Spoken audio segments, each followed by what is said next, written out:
हमारे भारत का दुर्भाग्य है, सच बात है कि आज़ादी के 64 साल के बाद भी हमारी राष्ट्रभाषा को हम संवैधानिक स्थान नहीं दिला पाए।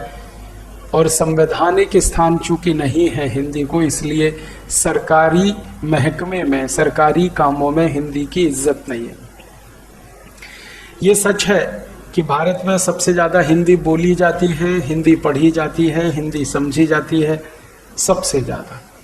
और भारत के अलावा दुनिया में इस समय दूसरे नंबर की सबसे बड़ी भाषाओं में दूसरे नंबर की भाषा है हिंदी। पहले स्थान पर मानी जाती है चीनी भाषा।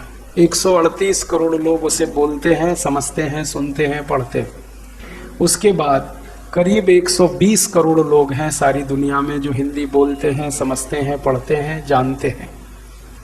और इन 120 करोड़ में 100 करोड़ से ज़्यादा तो भारत में है और करीब 20 करोड़ भारत के बाहर है। दुनिया में ऐसे कई देश हैं, जैसे मॉरिशस है जहाँ पर हिंदी बोली जाती है, पढ़ी जाती है, समझी जाती है। सूरीनाम है जहाँ पर हिंदी बोली जाती है, समझी जाती है, पढ़ी जाती है। ऐसे करीब 5-7 देश हैं भारत के अलावा। तो इन सभी देशों में और भारत में हिंदी बोलने, पढ़ने, समझने वालों की संख्या 120 करोड़ है। तो चीनी भाषा 138 करोड़ और हिंदी 120 करोड़। दुनिया की दूसरी सबसे बड़ी भाषा है हिंदी।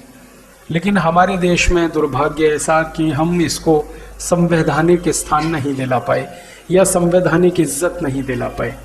उसका कारण है, और वो कारण है हमारे देश की राजनीतिक व्यवस्था। हमारे देश की राजनीतिक व्यवस्था के बारे में एक पुरानी बात कहते हुए शुरू करता हूँ। जब हम आज़ाद होने वाले थे और अंग्रेजों ने ये तय कर लिया था कि भारत से वो चले जाएंगे, ये बात है सन 1945 के आसपास। 1945 में अंग्रेजों ने लगभग अगस्त के महीने में 15 तारीख को, 15 अगस्त 1945 को अंग्रेजों ने ये पक्का कर लिया था कि वो भारत से चले जाएंगे। उसी समय दूसरा विश्व युद्ध समाप्त हुआ था और जापान ने अंग्रेजों के सामने आत्मसमर्पण किया था। भले जापान ने अंग्रेजों के सामने आत्मसमर्पण कर दिया हो, लेकिन अंग्रेजों की हालत बहुत खराब थी।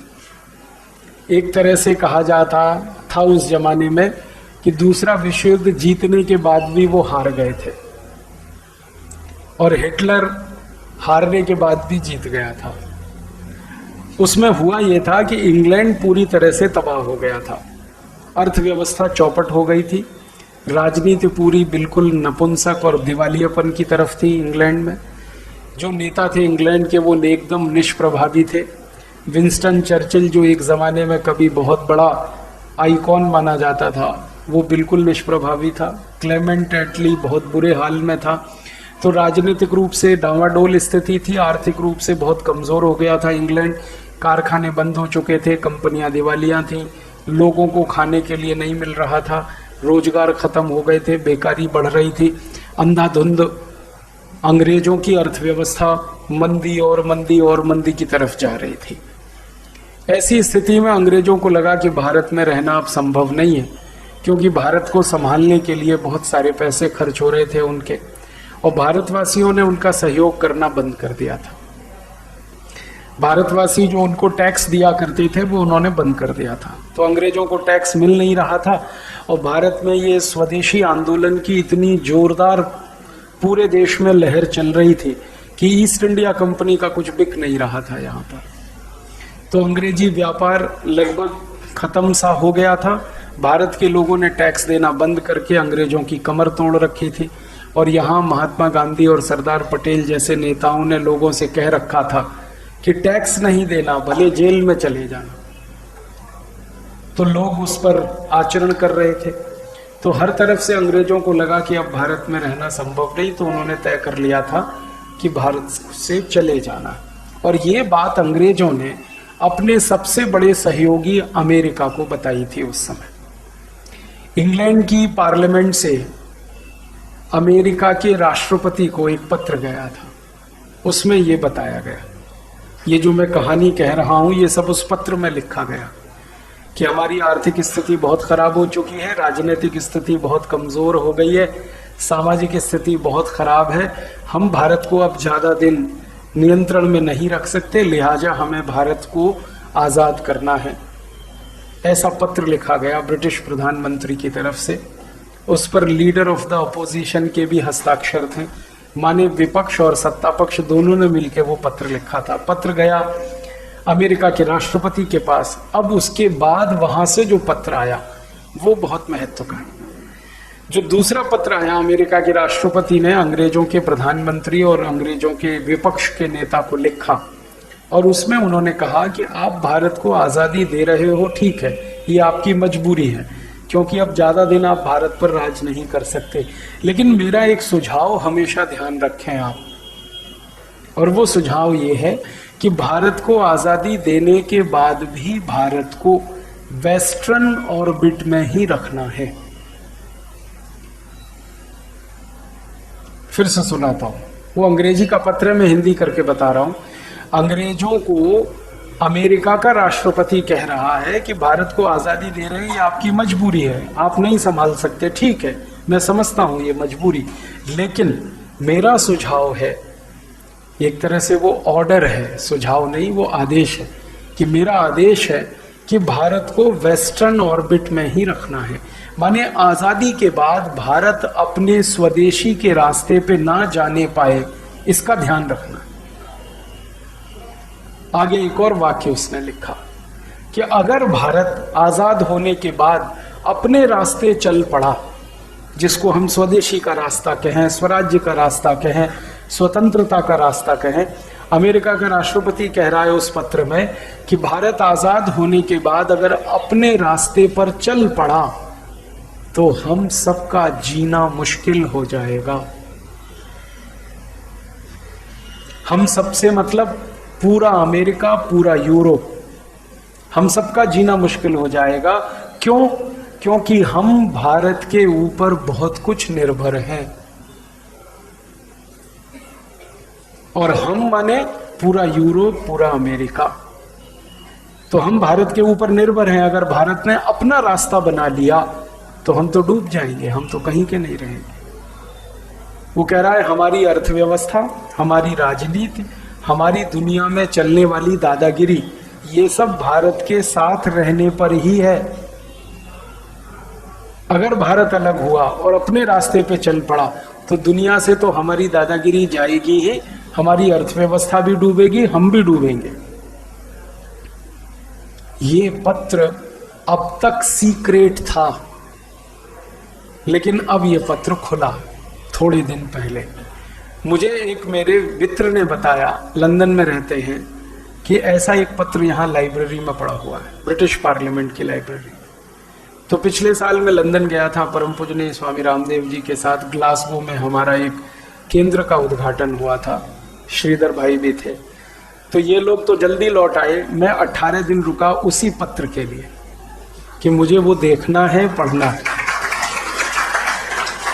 और ना सिर्फ देखना है, पढ़ना है, बल्कि उसकी फोटोकॉपी कराना है, और समय आने पर सब भारतवासियों को दिखाना है। तो भारत की जो आज की दुर्व्यवस्था है उसके मूल में मैं उस पत्र को मानता हूं। हाँ, और थोड़े दिन में आस्था चैनल पर आपको मैं वो दिखाऊंगा पत्र,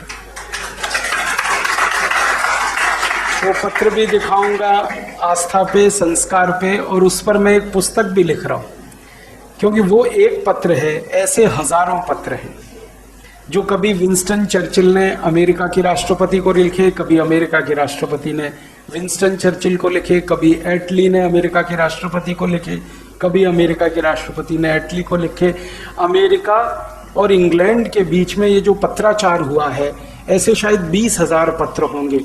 उनमें से कुछ अभी हमारे हाथ में आए हैं, उनको हम सारे देश के लिए सार्वजनिक करेंगे, तो हमारी आज की दुर्व्यवस्था की जड़ें कहाँ हैं वो हमें अंदाजा लगेगा। ये पत्र में बहुत स्पष्टता के साथ अमेरिका के राष्ट्रपति ने कह दिया कि आज़ादी दे दो भारत को, लेकिन रखना इसको वेस्टर्न ऑर्बिट में है। परिणाम क्या हुआ कि अंग्रेजों ने इस पत्र को अपनी नीति का आधार बनाया। एटली और चर्चिल दोनों ने मिलकर तय किया कि भारत की आज़ादी देनी है तो उसकी शर्तें क्या होनी चाहिए, कंडीशनल शर्तों पर आजादी। आजादी कभी शर्तों पे न ली जाती है न दी जाती है, लेकिन भारत की आजादी शर्तों पे आई, क्योंकि अमेरिका के राष्ट्रपति ने जब ये कह दिया इनको, तो इनकी अकल में बात बैठ गई कि भारत को अपने साथ ही रखना है, क्योंकि इतना बड़ा बाजार है भारत, इतने बड़े पैमाने पर कच्चे माल का उत्पादक है भारत, और इतनी बड़ी जनसंख्या भारत की जो कंज्यूमर हो सकती है यूरोप और अमेरिका के सामानों की, दुनिया के किसी भी देश में संभव नहीं है। कई कारणों से वो भारत को अपने नज़दीक रखना चाहते थे, इसमें वो सफल हुए। और सफल कैसे हुए? जब उन्होंने आज़ादी दी हमें, तो उसके लिए एक बाकायदा समझौता किया, ट्रांसफ़र ऑफ पावर एग्रीमेंट, और उसमें जो शर्तें रखी, उन शर्तों के चक्कर में आज तक हिंदी हमारी संवैधानिक राष्ट्रभाषा नहीं बन पाई। शर्तें वहाँ हैं। हम कई बार सोचते हैं कि शायद हमारे नेताओं की अकल को कुछ कमी आई, या हमारी नेताओं की हिंदी निष्ठा कम हुई, या हमारे नेताओं में हिंदी प्रेम कम हुआ, या हमारे नेताओं में राष्ट्रभाषा के प्रति उतना सम्मान नहीं रहा। हमारे मन में शायद ये विचार आते हैं, इसीलिए हिंदी को संवैधानिक स्थान नहीं मिला। ये सब बातें दोयम हैं, बाद की हैं। मुख्य बात है, अमेरिका के राष्ट्रपति ने ब्रिटेन के प्रधानमंत्री और संसद को इस बात के लिए तैयार कर लिया कि भारत को आज़ादी दे के भी अपने नज़दीक ही रखना है। वेस्टर्न ऑर्बिट एक मुहावरा है, और वो मुहावरे में सब कुछ आ जाता है। माने भारत की आज़ादी के बाद भारत की भाषा ना हो, भारत की भूषा ना हो, भारत का भोजन ना हो, भारत का भजन ना हो, भारत की भेषज ना हो, भारत का कुछ भी ना हो, बस भारत आज़ाद हो, नाम के लिए, कहने के लिए, बाकी भारत का कुछ ना हो। जो भी कुछ हो वो अंग्रेजों का हो, अंग्रेजों की भाषा हो, अंग्रेजों की भूषा हो, अंग्रेजों का भोजन हो, अंग्रेजों का भजन हो, अंग्रेजों की भेषज हो, सब कुछ अंग्रेजों का हो, बस भारत कहने को आज़ाद हो। तो उसी तरह की आज़ादी हमने ली, आधी अधूरी। ट्रांसफ़र ऑफ पावर एग्रीमेंट पे हमने समझौता किया, और उसमें अंग्रेजों की उन सब शर्तों को मान लिया जो हमारे लिए बहुत शर्मनाक है। परिणाम ये हुआ कि भारत की आज़ादी के बाद भी भारत की कोई राष्ट्रभाषा नहीं बन पाई, क्योंकि अंग्रेजी ने वो जगह अभी तक खाली नहीं की इस देश के लिए। भारत के लोगों की भूषा आज हम सब देखें अपने अपने आप को, ये आलोचना की दृष्टि से नहीं कह रहा हूँ, ये मैं अपनी मानसिकता को समझने की दृष्टि से कह रहा हूँ कि ज़्यादातर पढ़े लिखे भारतवासियों की भूषा क्या है? वही अंग्रेजों का शर्ट, अंग्रेजों की पैंट, अंग्रेजों की टाई, अंग्रेजों का कोट, अंग्रेजों की नेक टाई, अंग्रेजों का ओवरकोट, अंग्रेजों का पी कैप, वही तो भूषा है पढ़े लिखे लोगों की। ये ठीक है कि जो बिना पढ़े लिखे लोग हैं वो ज़्यादा स्वदेशी हैं, ज़्यादा भारतीय हैं, और वो शायद इसलिए ज़्यादा स्वदेशी, ज़्यादा भारतीय हैं कि वो पढ़े लिखे नहीं हैं। पढ़ लिख जाते तो शायद वो भी चले जाते उधर ही, जैसे हम चले गए।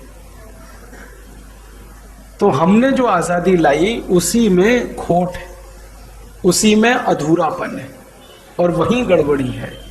अगर ये ट्रांसफ़र ऑफ पावर एग्रीमेंट नहीं होता, सत्ता के हस्तांतरण का समझौता नहीं होता, तो शायद भारत कुछ और होता। दुनिया में भारत के पहले 70 देश अंग्रेजों के गुलाम हुए। उन सभी देशों ने आज़ादी पाई अंग्रेजों की गुलामी से, लेकिन किसी भी देश ने अंग्रेजों के साथ ऐसा कोई समझौता नहीं किया। अंग्रेजों ने कोशिश की, लेकिन किसी भी देश ने ऐसा समझौता मानने से इनकार कर दिया। सबसे आखिर में जो देश आज़ाद हुआ अंग्रेजों की गुलामी से, जिसको हम दक्षिण अफ्रीका कहते हैं, वहाँ की जनता ने भी अंग्रेजों से कोई समझौता करने से मना कर दिया। उनका कहना था कि हम आज़ाद होंगे तो अपनी शर्तों पर, अंग्रेजों की शर्तों पे नहीं। लेकिन भारत एक ऐसा देश जिसने अंग्रेजों से आज़ादी के लिए समझौता किया, और उस समझौते के आधार पर अंग्रेजों ने कानून बनाया। उस कानून के हिसाब से भारत को आज़ादी दी गई। उस कानून का नाम है द इंडियन इंडिपेंडेंस एक्ट। 3 जुलाई 1947 को ये कानून ब्रिटेन की संसद में पास किया गया। और उसके बाद भारत को आज़ादी दी गई। अब जरा सोचो तकनीकी रूप से कि किसी कानून के आधार पर हमको आज़ादी मिली है, कल को लंदन की संसद उस कानून को वापस ले ले, रद्द कर दे, तो क्या होगा? ये अलग बात है कि अब अंग्रेजों में उतना दम नहीं बचा कि वो यहां आकर हम पर राज कर पाए। वो बहुत कमजोर हो गए हैं, देश बहुत कमजोर हो गया है, सारी दुनिया में उनकी दादागिरी खत्म हो गई है, सारी दुनिया से उनका दबदबा खत्म हो गया है, ये सही बात है। लेकिन तकनीकी प्रश्न है वो ये कि कल को इंडियन इंडिपेंडेंस एक्ट अगर रिपील कर दिया जाए, जिसके आधार पर आपको आजादी मिली, तो आपकी हैसियत क्या होगी? बहुत गंभीर प्रश्न है। और ये जो इंडियन इंडिपेंडेंस एक्ट है, इसी की जड़ में है हिंदी राष्ट्रभाषा ना बने, इसी की जड़ में अंग्रेजी ही भारत पर लदी रहे, इसी की जड़ में है। इसी की जड़ में है कि भारत का समाज दो संप्रदायों के आधार पर बटे, हिंदू और मुसलमान। दुनिया में किसी भी देश के बंटवारे संप्रदायों के आधार पर नहीं हुआ करते, किसी भी देश में। भारत में हुआ बंटवारा वो इसी कानून के आधार पर। अब हमारे देश की संसद में जब जब मैंने ये सवाल उठाया, संसद में मतलब सांसदों से, वो कहते राजीव भाई हमारा तो संविधान लागू हो गया ना 1950 को, तो अब इसका तो कोई मतलब नहीं है। मैंने कहा आप तकनीकी रूप से ये कह रहे हैं कि हमने संविधान लागू कर लिया तो अब इसका कोई मतलब नहीं है, लेकिन क्रियात्मक रूप से तो सब कुछ वही दिख रहा है इस देश में जो लिखा गया है। हमारी सरकार के कई जिम्मेदार मंत्रियों से मैंने इस विषय पे बात की कि इंडियन इंडिपेंडेंस एक्ट का क्या है, अगर हम वापस अंग्रेजों से ये अनुनय विनय ना करें या अंग्रेज हमारी बात ना माने और वो रिपील कर दें तो क्या है? तो कहते हैं जी हमने तो संविधान लागू कर लिया 1950 से अपना, तो ट्रांसफर ऑफ पावर एग्रीमेंट की जो कंडीशन है वो आपने खत्म क्यों नहीं की इस देश में? एक तरफ सरकार हमको समझाती है कि भाई हमने 1950 26 जनवरी को अपना संविधान लागू कर लिया, अब ये ट्रांसफर ऑफ पावर एग्रीमेंट जो है वो निष्प्रभावी है। ठीक है, मैं मान लेता हूं आपकी बात सच है, तो ट्रांसफर ऑफ पावर एग्रीमेंट की कंडीशंस क्यों लागू हैं इस देश पर? ट्रांसफर ऑफ पावर में लिखा गया कि अंग्रेजों के जाने के बाद अंग्रेजी भारत में चलेगी। क्यों चल रही है अंग्रेजी भारत में? आप कहते हो कि हमने भारत का संविधान लागू किया, तो अंग्रेजों की शर्त को पहले खत्म करो, तभी तो भारत के संविधान का कोई मतलब है। अंग्रेजी अभी भी चल रही। ट्रांसफर ऑफ पावर एग्रीमेंट में कहा गया कि अंग्रेजों के जाने के बाद अंग्रेजों का ये प्रशासनिक ढांचा ICS, जिसको हम आजकल IAS कहते हैं, IPS, IRS, IFS, all India services के ये जो कैडर में सारा है, ये वैसे का वैसे ही चलेगा अंग्रेजों के जाने के बाद। क्यों चल रहा है? अगर आपने भारत का संविधान लागू कर दिया तो भारत के संविधान में ये ICS की जगह क्यों है अभी भी, जो अंग्रेजों के जमाने में थी गुलामी के लिए? फिर इससे भी ज्यादा अंग्रेजों के बनाए हुए कानून क्यों लागू हैं अभी भी इस देश में? हमारे किसान रोज लाठियां खा रहे हैं, गोलियां खा रहे हैं अंग्रेजों के कानून के खिलाफ संघर्ष करते हुए, जिसका नाम है लैंड एक्विजिशन एक्ट। 1840 में बना, डलहौजी ने इसको लागू कराया और 1894 में इस कानून को और कड़ा करके लागू किया गया। तब से लेके लगातार ये चला आ रहा है और आप कहते हो कि हमने भारत का संविधान लागू कर लिया। तो मजाक किया आपने तो भारत के संविधान के साथ और धोखा दिया भारत के लोगों को। धोखा क्या दिया? संविधान में लिखा we the people of India, हम भारत के लोग इस पूरे संविधान को आत्मार्पित करते हैं। और कभी भारत के लोगों से पूछा नहीं आपने कि ये लोग इस संविधान को आत्मार्पित कर रहे हैं या कुछ नेता जो अंग्रेजों के प्रभाव में है वो इस संविधान को आत्मार्पित कर रहे हैं? आपको मालूम है हमारी जो संविधान सभा बनी उसमें 85% से ज्यादा नेताओं को अंग्रेजों ने सेलेक्ट किया संविधान सभा के लिए। अंग्रेजों ने सेलेक्ट किया और अंग्रेजों ने चुन चुन कर उन नेताओं को संविधान सभा में रखा जो अंग्रेजों के हमेशा से समर्थक थे और अंग्रेजों को आदर्श मानते थे। संविधान सभा में ऐसे नेता रखे ही नहीं गए जो अंग्रेजों की हमेशा से खिलाफत करते थे और अंग्रेजों के धुर विरोधी थे, उनको रखा ही नहीं गया। बहुत नेता थे ऐसे इस देश में, अब नाम लेने की जरूरत नहीं। तो हमारे देश का संविधान बना उन लोगों के द्वारा जो अंग्रेजों ने चुने थे, और अंग्रेजों ने बनाया था एक ड्राफ्ट जिसका नाम था गवर्नमेंट ऑफ इंडिया एक्ट 1935 में। और गवर्नमेंट ऑफ इंडिया एक्ट की जब बहस हुई थी ब्रिटेन की संसद में, तो उस बहस का एक वाक्य सुनाता हूं आपको। सारे ब्रिटेन के सांसद अंग्रेजों की लोकसभा में ये कह रहे थे कि भारत को 1000 साल तक गुलाम बनाकर रखने के लिए इससे अच्छा कानून नहीं हो सकता। गवर्नमेंट ऑफ इंडिया एक्ट 1000 साल तक भारत को गुलाम बनाकर रखने के लिए गवर्नमेंट ऑफ इंडिया एक्ट से अच्छा कोई कानून नहीं हो सकता। इसीलिए उन्होंने ये कानून 1935 में पास किया और भारत में इसको लागू कराया, और भारत की संविधान सभा ने इसको संविधान की आत्मा बनाया, गवर्नमेंट ऑफ इंडिया एक्ट। आप किसी दिन चाहें तो एक छोटा सा प्रयास करें, कोशिश करें, गवर्नमेंट ऑफ इंडिया एक्ट की कॉपी किसी भी कानून की पुस्तक बेचने वाली किताब की दुकान में मिल जाएगी, आप ले लो 1935 की, और भारत के संविधान की प्रति कहीं भी मिल जाएगी। दोनों के एक एक पन्ने मिलाते जाओ तो आपको पता चलेगा कॉमा फुल स्टॉप भी नहीं बदला गया। गवर्नमेंट ऑफ इंडिया एक्ट के सारे प्रावधान भारत का संविधान बन गए, बहस भी नहीं हुई कि हम कर क्या रहे हैं। अब हुआ क्या कि एक तरफ हमने भारत के लोगों से ये कहा कि हमने हमारा संविधान बना लिया है और उसको 26 जनवरी 1950 को आत्मार्पित कर लिया है, दूसरी तरफ उस संविधान में वो सारी शर्तें आपने रखी जो अंग्रेजों ने गवर्नमेंट ऑफ इंडिया एक्ट में रखी थी। तो ये एक तरह से भारत के करोड़ों लोगों के साथ धोखा। और जब अब मूल बात पे मैं आता हूं, जब संविधान सभा में ये बहस आई कि भाई कानून कौन से होंगे, तो बना दिया कि जो अंग्रेजों ने लगाए हैं वही कानून हम चलाते रहेंगे। तो बात खत्म हो गई वहीं पे। कुछ बहस करने की कोशिश की गई तो मैं बताऊंगा। अब जब बात शुरू हुई संविधान सभा में कि कानून कौन से होंगे, तो सबने मिलकर तय कर लिया। 319 सदस्य हमारी संविधान सभा में एक मत पर सहमत हो गए कि थोड़े दिन तो यही कानून चलाओ जो अंग्रेजों ने बनाए। फिर उसके बाद दूसरा प्रश्न आया कि प्रशासन कैसा होगा, तो 319 सदस्य इस पर सहमत हो गए कि थोड़े दिन यही प्रशासन चलाओ जो अंग्रेजों ने चलाया। ICS, IFS, IRS, IPS इसी से चलाओ।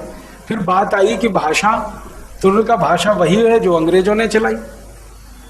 तब बवंडर खड़ा हुआ। और गांधी जी की जो बात आपने पूछी, यहां गांधी जी ने कहा कि अगर ये संविधान बन रहा है भारत का, गांधी जी तो पहले ही यहां से चले गए संविधान पूरा होने से पहले, लेकिन संविधान बनने की प्रक्रिया महात्मा गांधी के सामने शुरू हो गई थी। संविधान सभा की कुछ बैठकें गांधी जी के जिंदा रहते रहते हो चुकी थी। तो उन बैठकों में जब ये बात आने लगी कि कानून वही जो अंग्रेजों के बनाए हुए, प्रशासन वही जो अंग्रेजों का बनाया हुआ, संसद वही जो अंग्रेजों की बनाई हुई, फिर जब भाषा की बात आई तो उसमें तय कर लिया इन सब सदस्यों ने मिलकर कि भाषा वही जो अंग्रेजों ने चलाई, माने अंग्रेजी, हिंदी की बात ही कोई ना करे। तब गांधी जी के सामने ये बात आई तो उन्होंने कहा, पंडित जवाहरलाल नेहरू को बुलाया, बहुत गुस्से में उन्होंने कहा, जवाहर इस संविधान को फाड़ कर रद्दी की टोकरी में फेंक दो। ये था गांधी जी का रोज। पंडित नेहरू ने कहा कि बापू ये तो हम बड़ी मेहनत से बना रहे हैं। तो उन्होंने कहा कि तुम भारत को दोबारा गुलाम बनाने की तैयारी कर रहे हो, संविधान नहीं बना रहे हो। और ये भारत अब जो गुलाम बनेगा वो गुलामों का गुलाम होगा। पहले भारत अंग्रेजों का गुलाम, अब की बार गुलामों का गुलाम। तो नेहरू जी के समझ में नहीं आया, तो गांधी जी ने कहा कि देखो तुम अंग्रेजों के गुलाम और भारत तुम्हारा गुलाम, तो गुलामों का गुलाम। तो गांधी जी कह रहे हैं कि यह स्थिति तो बहुत खराब है, इसको तो रद्दी की टोकरी में फेंको। और गुस्से में उन्होंने कहा कि नहीं फेंका तो मैं जलाऊंगा फिर इसको, और तुम याद रखो कि फिर ये संविधान जलाने के जुर्म में मैं गिरफ्तार होऊंगा और मेरी जगह तुम्हारी जेल में होगी। मैं तुम्हारी जेल में रहूंगा जैसे अंग्रेजों की जेल में रहता था। उसके थोड़े दिन बाद गांधी जी की हत्या हो गई। वो सब कहानी आप जानते हैं। गांधी जी के चले जाने के बाद गांधी जी के जो परम शिष्य माने जाते हैं इस देश में, आचार्य विनोबा भावे, उनके सामने ये संविधान तैयार होकर प्रस्तुत किया गया। क्योंकि 1950 में गांधी जी तो जीवित नहीं थे, आचार्य विनोबा भावे थे, और गांधी जी उनको बोल कर गए थे कि ये मेरा पहला सत्याग्रही, पहला शिष्य। तो सारा देश महात्मा गांधी के उत्तराधिकारी के रूप में आचार्य विनोबा जी को देखता था। और इसी क्रम में आचार्य विनोबा जी को सारे देश में भूदान आंदोलन के लिए जन समर्थन मिला था। तो जब विनोबा जी के सामने ये संविधान तैयार होकर आया, अच्छे से बढ़िया कॉपी बना के, जिल्द विल्द चढ़ा के, तो उन्होंने पढ़ा और देखा, तो उन्होंने कहा इसमें तो बापू की एक भी बात नहीं। बापू हिंदी की बात करते थे, हिंदी राष्ट्रभाषा होनी चाहिए, इसमें हिंदी का कोई प्रोविजन ही नहीं है, प्रावधान नहीं। बापू कहते हैं ग्राम स्वराज्य होना चाहिए, इसमें तो कहीं कोई जगह नहीं है उसके लिए। बापू कहते थे कि सब कुछ स्वदेशी होना चाहिए, यहां तो सब कुछ विदेशी दिख रहा। तो आचार्य विनोबा भावे जी ने बहुत कड़ा पत्र लिखा पंडित जवाहरलाल नेहरू को, और वो पत्र इतिहास में दर्ज है। उन्होंने कहा कि मैं भी इस संविधान को जलाना चाहूंगा, और इसको रद्दी की टोकरी में तो मैंने फेंक ही दिया है, जलाऊंगा तब जब तुम अभी नहीं मानोगे। तो हमने सारे देश को कहा कि हमने संविधान लागू कर दिया, और ये बोलकर अंग्रेजों के किए हुए दस्तावेज और समझौतों को हमने ढक दिया ताकि बहस ना चले इस देश में। क्योंकि बहस चलती, और वो यही चलती कि आजादी का मतलब क्या, जब अंग्रेजों की शर्तों पर हम अपने देश के रास्ते बना रहे हैं तो आजादी का मतलब क्या। तो भारत में ऐसी कोई बड़ी बहस ना चले, इसके लिए संविधान ले आए, और संविधान में वो सब उन्होंने डाल दिया जो अंग्रेज चाहते थे गवर्नमेंट ऑफ इंडिया एक्ट के माध्यम से 1000 साल भारत को गुलाम रखने के लिए। इसलिए हिंदी अभी तक हमारे संविधान की भाषा नहीं बन पाई, इसलिए हिंदी को संवैधानिक दर्जा नहीं मिल पाया, क्योंकि गवर्नमेंट ऑफ इंडिया एक्ट और अंग्रेजों से किया गया ट्रांसफर ऑफ पावर एग्रीमेंट दोनों हिंदी विरोधी हैं, हिंदी को नकारते हैं। क्योंकि हिंदी को अंग्रेज इसलिए नकारते हैं कि हिंदी अगर भारत में आती है तो भारत अपने रास्ते पर चल पड़ेगा। क्योंकि कोई भी देश अपना रास्ता बनाता है तो उसकी नींव राष्ट्रभाषा, मातृभाषा यही होती है। हम अपना भवन निर्माण करें, कितना भी अच्छा, कितना भी सुंदर, भवन की जो नींव है वो राष्ट्रभाषा है। किसी भी राष्ट्र की जो बड़ी इमारत हमें दिखाई दे, भव्य से भव्य, उस इमारत के जो नींव के पत्थर हैं वो उस राष्ट्र की भाषा है। बिना राष्ट्र की भाषा के राष्ट्र गूंगा है, बिना राष्ट्र की भाषा के राष्ट्र अधूरा है, बिना राष्ट्र की भाषा के राष्ट्र बेतरतीब है, अव्यवस्थित है। और हिंदी अगर आ जाए तो ये राष्ट्र व्यवस्थित हो जाए, इसकी दिशा ठीक हो जाए, इसकी दशा ठीक हो जाए, ये अपने स्वदेशी के रास्ते पर चल पड़े और ये शायद दुनिया में सबसे आगे निकल पड़े, ऐसी संभावनाएं हैं। इसलिए अमेरिकन राष्ट्रपति ने कहा कि भारत को आजाद कर दो लेकिन रखना वेस्टर्न ऑर्बिट में, ताकि हम अपने स्वदेशी रास्ते पे ना चल पड़े। हिंदी इसलिए हमारे संविधान की भाषा नहीं बन पाई, राष्ट्रभाषा नहीं बन पाई। और फिर जब बहुत ज्यादा हंगामा मचा, एक बहुत महान व्यक्ति, उनका भी जिक्र करना बहुत जरूरी है, आचार्य राम मनोहर लोहिया।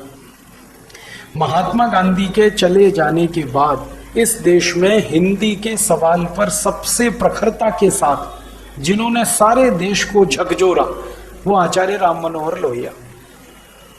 उनके एक सहयोगी अच्युत पटवर्धन, उनकी एक सहयोगी अरुणा आसफ अली, इनके एक सहयोगी परम सम्माननीय जयप्रकाश नारायण। ये 4-5 लोगों का एक समूह हुआ करता था जो नेहरू जी के साथ होते हुए नेहरू जी का विरोधी था। और इस समूह ने दबाव बनाया कि महात्मा गांधी बोलकर गए हिंदी राष्ट्रभाषा होगी, अब क्यों नहीं हो रही है, क्या देर हो रही है। तो संविधान पढ़ के सुना दिया गया। तो जब बार बार ये बात आने लगी, तब हमारे देश के संविधान को बनाने वाले नेताओं ने अपनी शर्म को छुपाने के लिए एक संविधान में संशोधन करके एक प्रावधान डाल दिया कि 15 साल के बाद हिंदी को राष्ट्रभाषा बना दिया जाए। जब बहुत ज्यादा दबाव पड़ा तब। और ये दबाव को एक तरफ से निष्प्रभावी करने के लिए हमारे दिल्ली के नेताओं ने दक्षिण के नेताओं को भड़काया हिंदी के खिलाफ। आप सभी जानते हैं तमिलनाडु में आंदोलन चला, वो दिल्ली के नेताओं ने भड़काया उस आंदोलन को कि तुम आंदोलन करो हिंदी के खिलाफ। वो तैयार नहीं थे करने को, भड़काया उन्होंने। और भड़काया क्यों? क्योंकि अंग्रेजों से उन्होंने तय कर लिया था कि भारत आजाद होगा तो हिंदी नहीं आएगी भारत में। यही थी शर्त ट्रांसफर ऑफ पावर एग्रीमेंट की। तो अंग्रेजों के प्रति अपनी वफादारी निभाना और अंग्रेजों के प्रति अपनी वफादारी को साबित कराना, इसके लिए इन्होंने दक्षिण के लोगों को भड़काया, कुछ नेताओं को। उन्होंने हिंदी विरोधी आंदोलन चलाया। उस आंदोलन की गूंज लोकसभा राज्यसभा में हुई और ये कहा कि देखो हिंदी लागू हुई तो सारे देश में आग लग जाएगी। तो संविधान में एक ऐसा प्रावधान डाल दिया गया जिसके कारण हिंदी का रास्ता हमेशा के लिए बंद हो गया। अब वो प्रावधान ये है कि हिंदी राजभाषा तो है, राष्ट्रभाषा नहीं है। तब तक नहीं है जब तक कि भारत के सभी राज्य इसके लिए अपनी सहमति ना दें, तब तक हिंदी राष्ट्रभाषा नहीं है। और राज्यों को नीचे ये कह दिया गया कि कभी मत देना सहमति। हमारे पास वो चिट्ठियां हैं जो केंद्र सरकार के द्वारा लिखी गई तमिलनाडु के नेताओं को। शर्म आती है कि वो चिट्ठियां प्रधानमंत्री कार्यालय से जारी हुई, शर्म आती है। एक तरफ लोगों को यह कहा जा रहा है कि आप शांत रहो, धीरज रखो, हम हिंदी को स्थान दिलाएंगे। दूसरी तरफ प्रधानमंत्री कार्यालय से चिट्ठियां आ रही हैं तमिलनाडु के मुख्यमंत्री को कि आप होने मत देना। तो ये मैंने जो थोड़ी देर पहले कहा ना, 120 करोड़ लोगों से धोखा, हमारे देश के लोगों से धोखा, हमारे लोगों द्वारा, नेताओं के द्वारा, ये है हमारी आजादी की कहानी। तो संविधान में हमारे आंसू पोंछने के लिए डाल दिया कि 15 साल के बाद हिंदी को भारत की राष्ट्रभाषा का दर्जा मिलेगा, लेकिन शर्त यह है कि सभी राज्य उसके लिए सहमति दें। तो वो 15 साल अभी तक पूरे ही नहीं हो पा रहे हैं, क्योंकि कोई राज्य सहमति देने को तैयार नहीं है, क्योंकि राज्यों को पहले से कह दिया गया देना मत सहमति। हाँ, तो हिंदी फंस गई। इसलिए हिंदी हमारे संविधान की भाषा या संवैधानिक दर्जा अभी तक हासिल नहीं कर पाई। ये चालबाजी, ये धोखाधड़ी भारत के उन लोगों के साथ जिनका वोट लेकर हमारे नेता 64 साल संसद में बैठते रहे, उन लोगों से धोखा है। और उस देश में धोखाधड़ी जहां 100 करोड़ से ज्यादा लोग हिंदी जानते हो, हिंदी समझते हो, हिंदी पढ़ते हो, हिंदी लिखते हो, 100 करोड़ से ज्यादा लोग, उस देश के साथ है धोखाधड़ी। थोड़ा आगे बढ़ूं, इस धोखाधड़ी को बनाए रखने के लिए कुछ कुतर्क विकसित किए गए। उनमें से पहला कुतर्क ये कि हिंदी वैज्ञानिक भाषा नहीं है। अंग्रेजी हम इसलिए लगाए हुए हैं इस देश में कि हिंदी की भाषा वैज्ञानिकता वाली नहीं है, और ये सिद्ध कर दिया कि अंग्रेजी बहुत वैज्ञानिक है। मैंने इस पर थोड़ा अभ्यास किया कि अंग्रेजी कितनी वैज्ञानिक है, तो पता चला अंग्रेजी हिंदी से भी गई बीती है। मैं आपको सच जानकारी दे रहा हूं, अंग्रेजी से भी गई बीती, माफ करना, हिंदी से भी गई बीती अंग्रेजी है विज्ञान के मामले में। किसी देश की भाषा की वैज्ञानिकता का आधार होता है कि उस भाषा में विज्ञान की कितनी पुस्तकें लिखी गई, कितने शोध प्रबंध, जिनको आप रिसर्च पेपर कहते हैं, वो प्रस्तुत किए गए, और कितने ज्यादा विज्ञान के शब्दों को समाहित करने की ताकत उस भाषा में है। अंग्रेजी का हाल तो बहुत खराब है। आपको मालूम है दुनिया में सबसे कम विज्ञान की पुस्तकें अंग्रेजी भाषा में ही लिखी गई हैं, पूरी दुनिया।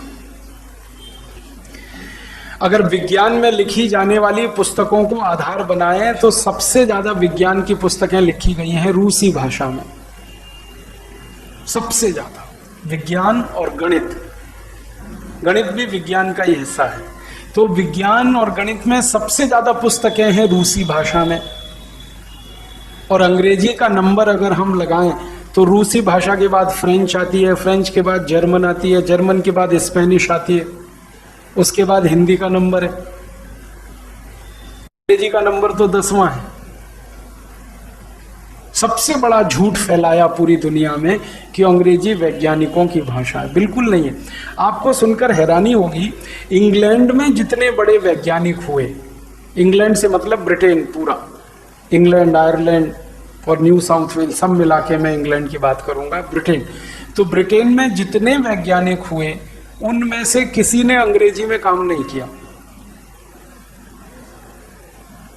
ज्यादा ब्रिटेन के वैज्ञानिकों ने काम किया स्कॉटिश में। स्कॉटिश अंग्रेजी से अलग भाषा है, आपको मालूम। अधिकांश वैज्ञानिक स्कॉटिश हैं, इंग्लैंड के, ब्रिटेन के, स्कॉटिश में काम किया उन्होंने। और दूसरे नंबर पर जितने वैज्ञानिक हैं ब्रिटेन में वो हैं आयरिश भाषा के, आयरलैंड की भाषा आयरिश। तो या तो ब्रिटेन के वैज्ञानिकों ने आयरिश में काम किया, आयरिश अलग भाषा है, अंग्रेजी से बिल्कुल अलग है, स्कॉटिश अलग है अंग्रेजी से। स्कॉटिश आयरिश में सबसे ज्यादा पुस्तकें बनी, शोध प्रबंध प्रस्तुत हुए। ये तो अंग्रेजों की चालाकी है कि स्कॉटिश और आयरिश शोध प्रबंधों को और पुस्तकों को उन्होंने अंग्रेजी में भाषांतर करके सारी दुनिया में प्रस्तुत कर दिया कि देखो ये अंग्रेजी का है, अंग्रेजी का तो वो है ही नहीं। तो सबसे बड़ा झूठ कि अंग्रेजी वैज्ञानिक भाषा, बिल्कुल नहीं है। अब दूसरे नंबर पर एक और बड़ा झूठ सारी दुनिया में बोला गया भारत के लोगों को समझाने के लिए। हम हिंदी की बात करें ना तो चुप हो जाए कि हिंदी की वैज्ञानिकता बहुत कम है, अंग्रेजी की बहुत ज्यादा।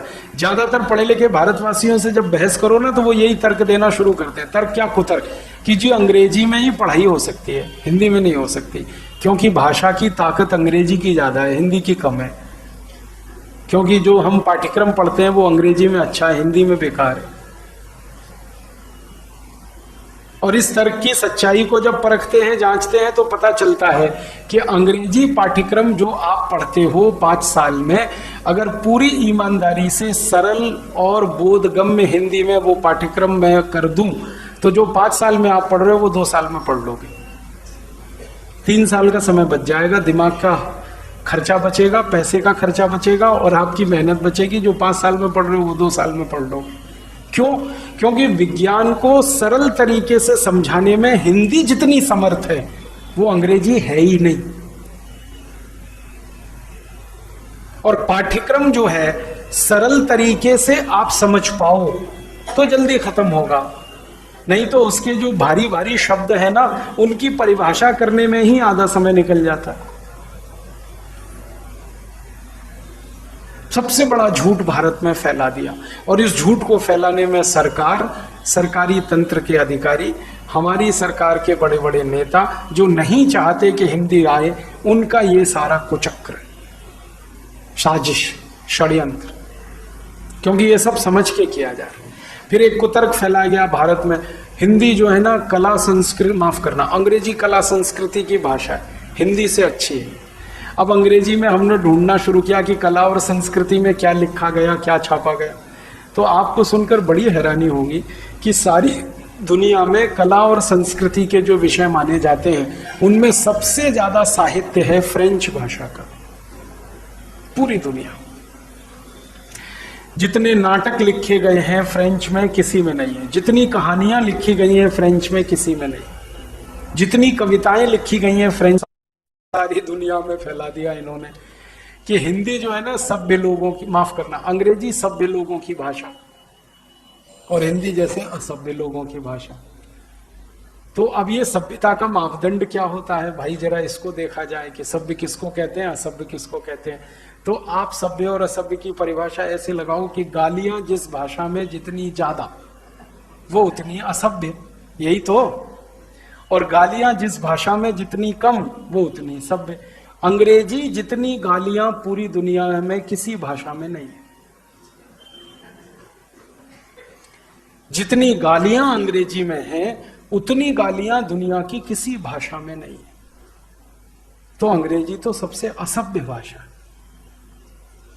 और संयोग की बात कुछ ऐसी है कि दुनिया में सबसे कम गालियां हैं वो हिंदी में ही है, सबसे कम। सबसे ज्यादा गालियां अंग्रेजी में। तो ये तर्क भी झूठा है। और एक तर्क फैलाया गया, कुतर्क सारे देश में, दुनिया में, कि ये जो अंग्रेजी है, ये अंग्रेजी बुद्धिमानों की भाषा है। बुद्धिमानों की भाषा, अंग्रेजी में एक शब्द है इंटेलेक्चुअल, उनकी भाषा है। हमने ढूंढना शुरू किया कि भाई अंग्रेजी में कितने बुद्धिमान और विद्वान हुए हैं, तो सबसे कम विद्वान और बुद्धिमान अंग्रेजी में ही है सारी दुनिया। जब ब्रिटेन का अध्ययन किया मैंने, तो पता चला सबसे ज्यादा बुद्धिमान और विद्वान स्कॉटिश में है, आयरिश में है, और वेल्श, एक जो एरिया है ना, एक क्षेत्र है न्यू साउथ, वहां की अपनी भाषा है वेल्श। तो वेल्श में, आयरिश में, स्कॉटिश में सबसे ज्यादा विद्वान, सबसे ज्यादा बुद्धिमान। अंग्रेजी तो इंग्लैंड में ये सुनने में आता है कि अंग्रेजी तो मूर्खों और गंवारों की भाषा है। सच में कह रहा हूं। इंग्लैंड में एक जमाने में जो गडरिये होते थे, घास चराने वाले, भेड़ बकरियों को, उनकी भाषा होती थी अंग्रेजी, और उनकी सामान्य बोलचाल की भाषा के शब्द हैं अंग्रेजी में, इसलिए सबसे ज्यादा। सब तरह के कुतर्क फैला दिए सारे देश। फिर एक आया, अंग्रेजी का शब्द भंडार बहुत बड़ा है, समृद्ध भाषा, अंग्रेजी समृद्ध भाषा। अब अंग्रेजी के शब्द भंडार को हमने खोज लिया। जब से अंग्रेजी आई, एक तो अंग्रेजी आए हुए ज्यादा दिन नहीं हुआ, आपको मालूम है अंग्रेजी बिल्कुल नई भाषा है, ज्यादा पुरानी नहीं। ये 13वीं 14वीं शताब्दी में ठीक से विकसित हुई इंग्लैंड में। उसके पहले तो इंग्लैंड में ज्यादातर लोग ये स्कॉटिश, आयरिश, वेल्श, और बहुत बड़ा इलाका इंग्लैंड का फ्रेंच बोलता था, फ्रेंच में लिखता था, फ्रेंच बोलता था, क्योंकि फ्रांसीसियों के गुलाम थे ये, और 1000 साल गुलाम रहे हैं अंग्रेज फ्रांसीसियों के, 1000 साल, पहली शताब्दी से लेके 10वीं शताब्दी तक फ्रांस के भिन्न भिन्न राजाओं का शासन चलता रहा इंग्लैंड में। तो ये फ्रेंच के प्रभाव में थे 1000 साल। बाद में ये थोड़े आजाद हुए 10वीं 11वीं शताब्दी में, 13वीं 14वीं शताब्दी तक इन्होंने अपनी अंग्रेजी को थोड़ा ठीक ठाक किया, तब से अंग्रेजी शुरू हुई। तो भाषा एकदम नई है, बहुत पुरानी नहीं है, शब्द बहुत कम है। अंग्रेजी के मूल शब्द अगर आप ढूंढना शुरू करें तो इस समय सारी कोशिश, सारी ताकत, सारी मेहनत लगा देने के बाद मूल शब्द 65,000 है अंग्रेजी के, और हमारे हिंदी के मूल शब्द 80 लाख से ज्यादा है।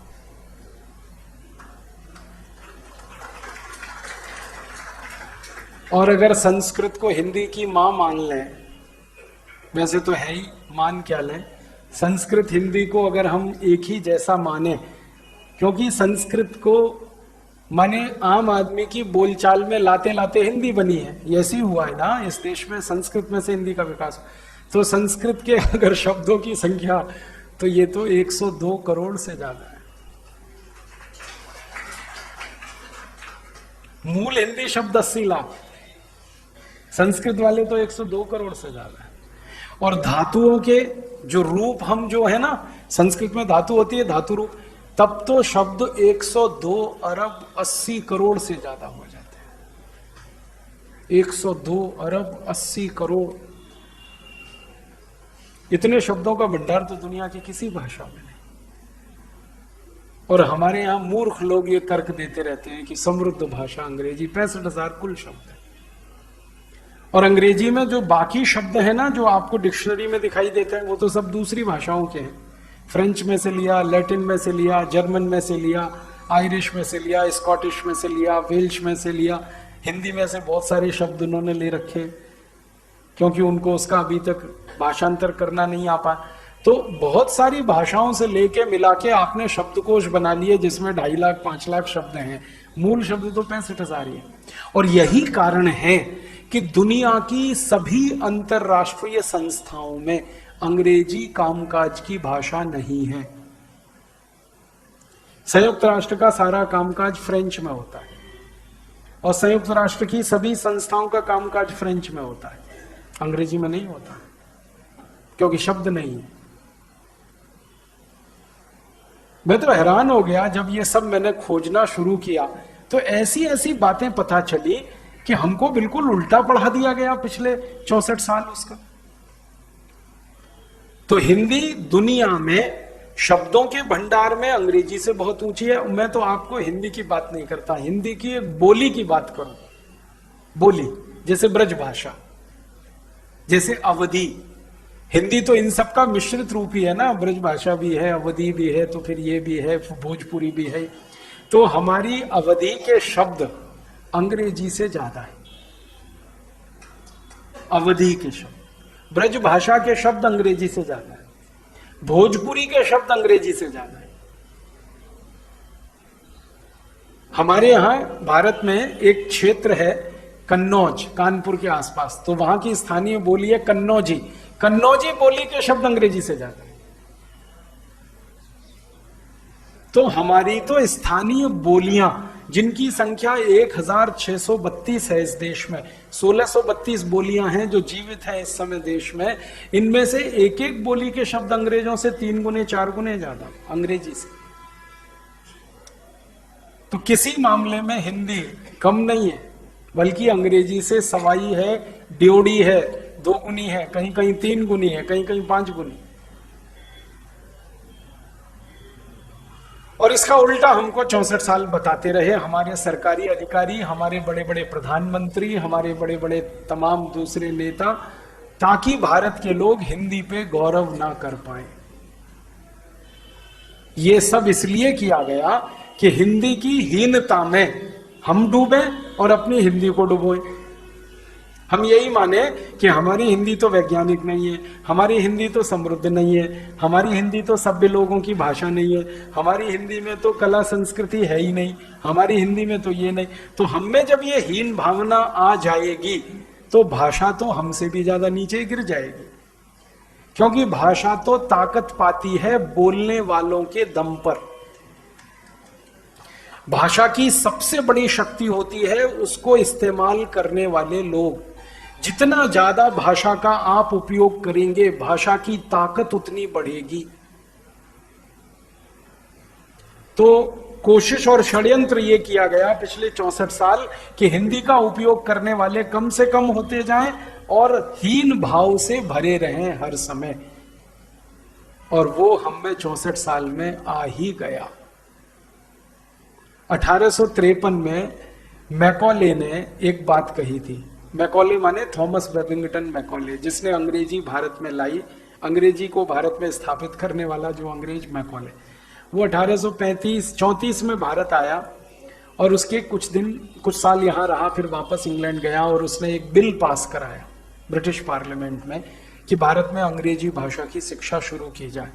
तो अंग्रेजी भाषा का बिल तो 1840 में बन गया था, लेकिन किसी कारण से लटकते लटकते 1853 में पास हुआ। तो 1853 में जब बिल पास हुआ ब्रिटिश पार्लियामेंट लोकसभा में, तब उसने जो भाषण दिया तो उसने कहा कि भारत की हिंदी भारत की रीढ़ की हड्डी है। जरा ध्यान से सुनना इस बात। भारत की जो भाषा हिंदी है वो भारत की रीढ़ की हड्डी है, माने पूरा भारत इसी पे टिका हुआ है। अब इस रीढ़ की हड्डी को तोड़ दो तो भारत हमेशा के लिए गिर पड़ेगा। ये उसके शब्द हैं मैकॉले के। तो मैकॉले ने 1853 में अंग्रेजी भाषा को भारत की शिक्षा का माध्यम बनाने का जो कानून बनवा लिया, वो इसी तर्क के आधार पर। अब वो लागू हो गया। अब 1853 से वो लागू हुआ है, 2010 तक भी वही चल रहा है। मैकॉले ने तय कराया था कि भारत में माध्यम अंग्रेजी होगा, सभी भाषा माने ज्ञान का, पढ़ाई का, ज्ञान का, वही आज तक चला आ रहा है। समाज की भाषा हिंदी, लेकिन राज की भाषा अंग्रेजी। समाज की भाषा हिंदी, सरकार की भाषा अंग्रेजी। समाज की भाषा हिंदी, विज्ञान, तकनीकी, अर्थशास्त्र, समाजशास्त्र, सब विषयों की भाषा अंग्रेजी। समाज की भाषा हिंदी, लेकिन स्कूल कॉलेजों की भाषा अंग्रेजी। समाज की भाषा हिंदी, लेकिन न्यायालयों की भाषा अंग्रेजी। समाज की भाषा हिंदी, लेकिन संसद की भाषा अंग्रेजी। ये सब 1853 वाले कानून के प्रतिरूप हैं। मुझे नहीं लगता कि मैकॉले मर गया है, उसी की आत्मा है जो हम सब में प्रवेश कर गई। मैं अपने आप को भी उसमें मानता हूं, अलग नहीं मानता, क्योंकि हम सब उसी अंग्रेजी शिक्षा में से पढ़कर निकले हैं ना, इसलिए मुझे परिचय देने में अच्छा नहीं लगता। कोई वो सम्मानजनक नहीं है। हम अपनी डिग्रियां बताते हैं, वो एक तरह से अंग्रेजों का सम्मान बढ़ाते हैं, उसमें भारत का सम्मान नहीं है। क्योंकि ये डिग्रियां तो सब अंग्रेज बना के गए ना, BA, BCom, BSc, BTech, MTech, MBA, BBA, ये तो सब अंग्रेजों की बनाई हुई। इन्हीं को तो गाते हैं ना हम हर जगह व्याख्यान के पहले। मुझे बिल्कुल नहीं अच्छा लगता कि आप इसको गाएं और फिर सबको इसका हैसियत बताएं कि देखो ये कितना ऊंचा आदमी है, क्योंकि अंग्रेजों के बनाए हुए कागज के टुकड़े हैं इसके पास। भले ऊपर पूरा खाली है, लेकिन कागज के कुछ टुकड़े हैं हमारे पास। और हम मूर्खानंद ऐसे हैं कि उन कागज के टुकड़ों को फ्रेम में लगा लगा कर घर में, दीवार पे, ड्राइंग रूम में, डाइनिंग रूम में, ये कागज के टुकड़े जिनका ज्ञान से कोई लेना देना नहीं, वो हमारे लिए महत्व के हैं, क्योंकि हम सब में मैकॉले की आत्मा ने प्रवेश किया हुआ है। सच कह रहा हूं आपसे, आज हिंदी दिवस है तो अपनी आत्मालोचन भी हमें करने की जरूरत है। और अगर नहीं मैकॉले की आत्मा हम में आई होती तो हमारे बच्चे कभी भी मम्मी डैडी नहीं बोल रहे होते, ना कभी मम्मी पापा बोल रहे होते। ना मम्मी का अर्थ मालूम है, ना डैडी का अर्थ मालूम, बोल रहे हैं बस। मम्मी का अर्थ होता है मरा हुआ, जिसमें से जान निकल जाए वो मम्मी होती है। और हम अपनी जीती जागती माँ को मम्मी मम्मी बोल के मार डालने की तैयारी, हमने मैकॉले ने प्रवेश कर रखा। डैडी माने होता है मरे हुए जैसा, अंग्रेजी शब्द है डैड माने मरा हुआ, डैडी मरे हुए जैसा। तो डैडी बोल रहे हैं, मम्मी बोल रहे हैं, आंटी बोल रहे हैं, अंकल बोल रहे हैं, जिसका कोई मतलब नहीं। कोई नहीं बता सकता कि आंटी का मतलब चाची है कि ताई है कि बुआ है कि फूफी है कि मामी है कि मौसी है, या ये सब है। कोई नहीं बता सकता, लेकिन हमारे बच्चे बोल रहे हैं आंटी, अंकल। कोई नहीं बता सकता कि वो चाचा है कि ताऊ है कि मामा है कि फूफा है कि मौसा है, या मौसा का मौसा है, मामा का मामा है, कोई नहीं बता सकता। लेकिन हमारे बच्चे बोल रहे हैं अंकल आंटी, क्योंकि मैकॉले ने प्रवेश कर रखा है हमारे अंदर। और ऐसे ऐसे विचित्र अनुभव आते हैं मुझे। मैं किसी के घर में जाता हूं तो क्या दिखाई देता है, पिताजी का नाम रामदयाल, माता जी गायत्री देवी, बेटे का नाम टिंकू। ये मैकॉले की औलाद कहां से आ गया, रामदयाल और गायत्री देवी का टिंकू कहां से पैदा हुआ, ये समझ में नहीं आता।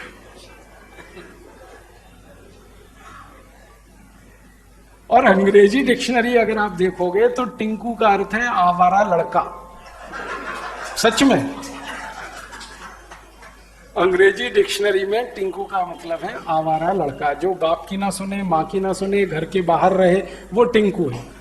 अब यहां रामदयाल और गायत्री देवी का आज्ञाकारी बेटा टिंकू हो गया। मैकॉले जिंदाबाद, ये है मैकॉले की आत्मा। हमारे घरों के बाहर नाम लिखे हुए हैं, क्या विचित्र विचित्र नाम, ऐसे ऐसे नाम जो कभी हम सपने में न सोच सके। ये तो हुआ यही कि 64 साल में हम हिंदी से विमुख हुए, या हम हीन भावना में डूब गए। हमको हिंदी में अब कुछ ऐसा दिखता ही नहीं है कि गौरव कर सकें। इसलिए ये mummy daddy uncle aunty Tinku Pinku Babli Dabli Dimple pimple Twinkle, ये सब घर में घुस गए। भले अर्थ नहीं मालूम ट्विंकल का क्या मतलब है, लेकिन घर की बेटी का नाम है ट्विंकल खन्ना। मैंने पूछा एक बार उनसे कि आपके नाम का मतलब मालूम है आपको, कि नहीं मालूम। अम्मा ने रख दिया, पिताजी ने रख दिया, तो हो गया ट्विंकल खन्ना। डिम्पल किसी का, पिंपल किसी का, कुछ कुछ विचित्र विचित्र से नाम। डब्लू बबलू डॉली। डब्लू एक अंग्रेजी शब्द है, अक्षर है डब्लू, उसका नाम से क्या लेना देना। डब्लू जो है ना प्रॉपर नाउन नहीं हो सकता कभी भी, लेकिन हम विचित्र लोग डब्लू डब्लू बोल रहे। तो मुश्किल हमारे साथ क्या हुई। मुझे जो दुख है, अंग्रेजों ने हमारे साथ षड्यंत्र किया। अंग्रेजों के जाने के बाद हमारे ही अपने नेता जो अंग्रेजों के भगत थे, उन्होंने हमको धोखा दिया। लेकिन हमने भी अपने आप को बहुत धोखा दिया। हमने इतना धोखा दिया कि उन्होंने जो कुछ कह दिया उसको हमने कभी जांचा नहीं, परखा नहीं, देखा नहीं कि ये सच कह रहे हैं या झूठ कह रहे हैं। इन्होंने कह दिया जी हिंदी में विज्ञान नहीं पढ़ाया जा सकता, हमने मान लिया। उन्होंने कह दिया जी हिंदी में शब्द बहुत कम है, हमने मान लिया। उन्होंने कह दिया जी हिंदी तो मूर्खों की भाषा, गंवारों की, हमने मान लिया। अब ये जो हम किसी के कहने पर मानते चले गए और उसको जांच नहीं की, इससे बड़ी मूर्खता कुछ नहीं होती। बाहर वाला कोई आके कुछ कह दे और हम उसकी जांच परख ना करें, उस कहे हुए को ही सत्य मान लें, तो ये डूब जाने के बराबर होता है। हम 64 साल में ऐसे ही डूब गए। इसलिए हिंदी का महत्व, हिंदी का सम्मान, हिंदी का गौरव हमसे चला गया तो सरकार ने तो पहले से ही छोड़ रखा था। इसलिए कोई बड़ा आंदोलन नहीं खड़ा होता। कभी हुआ था एक बड़ा आंदोलन आर्य समाजियों के बदौलत, उनकी ताकत, लेकिन उसके बाद तो खत्म। लोहिया जी के जाने के बाद तो सन्नाटा है पूरे देश। हिंदी के लिए कोई आंदोलन नहीं खड़ा हुआ, और जो हो जाता तो ये दिन हमें नहीं देखना पड़ता। जो आज हम रो रहे हैं ना कि हिंदी हमारे संविधान की भाषा नहीं है, इसके लिए रोना अपने आप से भी है कि हमने चूंकि हिंदी को गिरा दिया अपने रोजमर्रा के जीवन में। जब हम उसे सम्मान नहीं देंगे तो दूसरों से आप कैसे अपेक्षा करेंगे कि वो सम्मान दे। तो आज मैं आपसे निवेदन करने आया कि इस हिंदी को अगर सच में आप ईमानदारी से चाहते हैं कि देश के संवैधानिक पद पर ये विराजमान हो, राष्ट्रभाषा ये बने, तो इसके लिए पहले इज्जत आपको इसकी बढ़ानी पड़ेगी, तब सरकार और दूसरे लोग इसकी इज्जत करना शुरू करेंगे। आप इसकी बेइज्जती करते रहें और ये अपेक्षा करें कि सरकार कर देगी, ये नहीं होने वाला। आप पहले इसकी इज्जत शुरू करिए, आप इसका सम्मान शुरू करिए। और मैं फिर कह रहा हूं, किसी भी भाषा की सबसे बड़ी इज्जत और सबसे बड़ा सम्मान वो होता है जब हम भाषा को बार बार इस्तेमाल करते हैं और ज्यादा से ज्यादा उसको प्रयोग में लाते हैं। जितना ज्यादा प्रयोग आप हिंदी का करेंगे, जितना ज्यादा इस हिंदी का इस्तेमाल आप करेंगे अपने रोजमर्रा जीवन से लेकर अपने शोध प्रबंधों तक, उतना ही ज्यादा हिंदी का सम्मान बढ़ेगा। और आप में अगर इसका आत्म गौरव आया, हिंदी का सम्मान आपने बढ़ाया, तो सरकार से तो करवाई लेंगे, वो कौन सी बड़ी बात है। सरकार तो कर देगी, बहुत मुश्किल नहीं है अब इस देश में। अब जमाना थोड़ा बदल गया है। कैसे बदल गया? कुछ ऐसा परिवर्तन आया पिछले 20 साल में कि हिंदी दक्षिण से लेकर उत्तर, पूरब से लेकर पश्चिम और भारत के बाहर अमेरिका, यूरोप और कई जगह फैल गई। 20 साल में ये परिवर्तन मैं देख रहा हूं। हिंदी का उपयोग बढ़ रहा है, भारत में ही नहीं, अमेरिका में। संयुक्त राष्ट्र महासभा में अब तक कुछ भाषाओं को विशेष दर्जा मिला हुआ है, जैसे फ्रेंच। संयुक्त राष्ट्र में फ्रेंच तो मूल भाषा है, अरबिक, अरबी भाषा, फिर चीनी, चीन वालों की भाषा, फिर स्पेनिश। तो ऐसे 5-6 भाषाओं को उन्होंने बहुत सम्मान दे रखा है संयुक्त राष्ट्र ने। अब संयुक्त राष्ट्र गंभीरता से सोच रहा है कि हिंदी को भी वही दर्जा मिले जो फ्रेंच को है, स्पेनिश को है, अरबी को है, चीनी को है, वो हिंदी को भी मिले। और संयुक्त राष्ट्र ने इस बार कहा भारत सरकार से कि आपकी भाषा को हम संयुक्त राष्ट्र की भाषा बनाना चाहते हैं, आप इस दिशा में थोड़ा प्रयास करें, हम भी आपका सहयोग करें।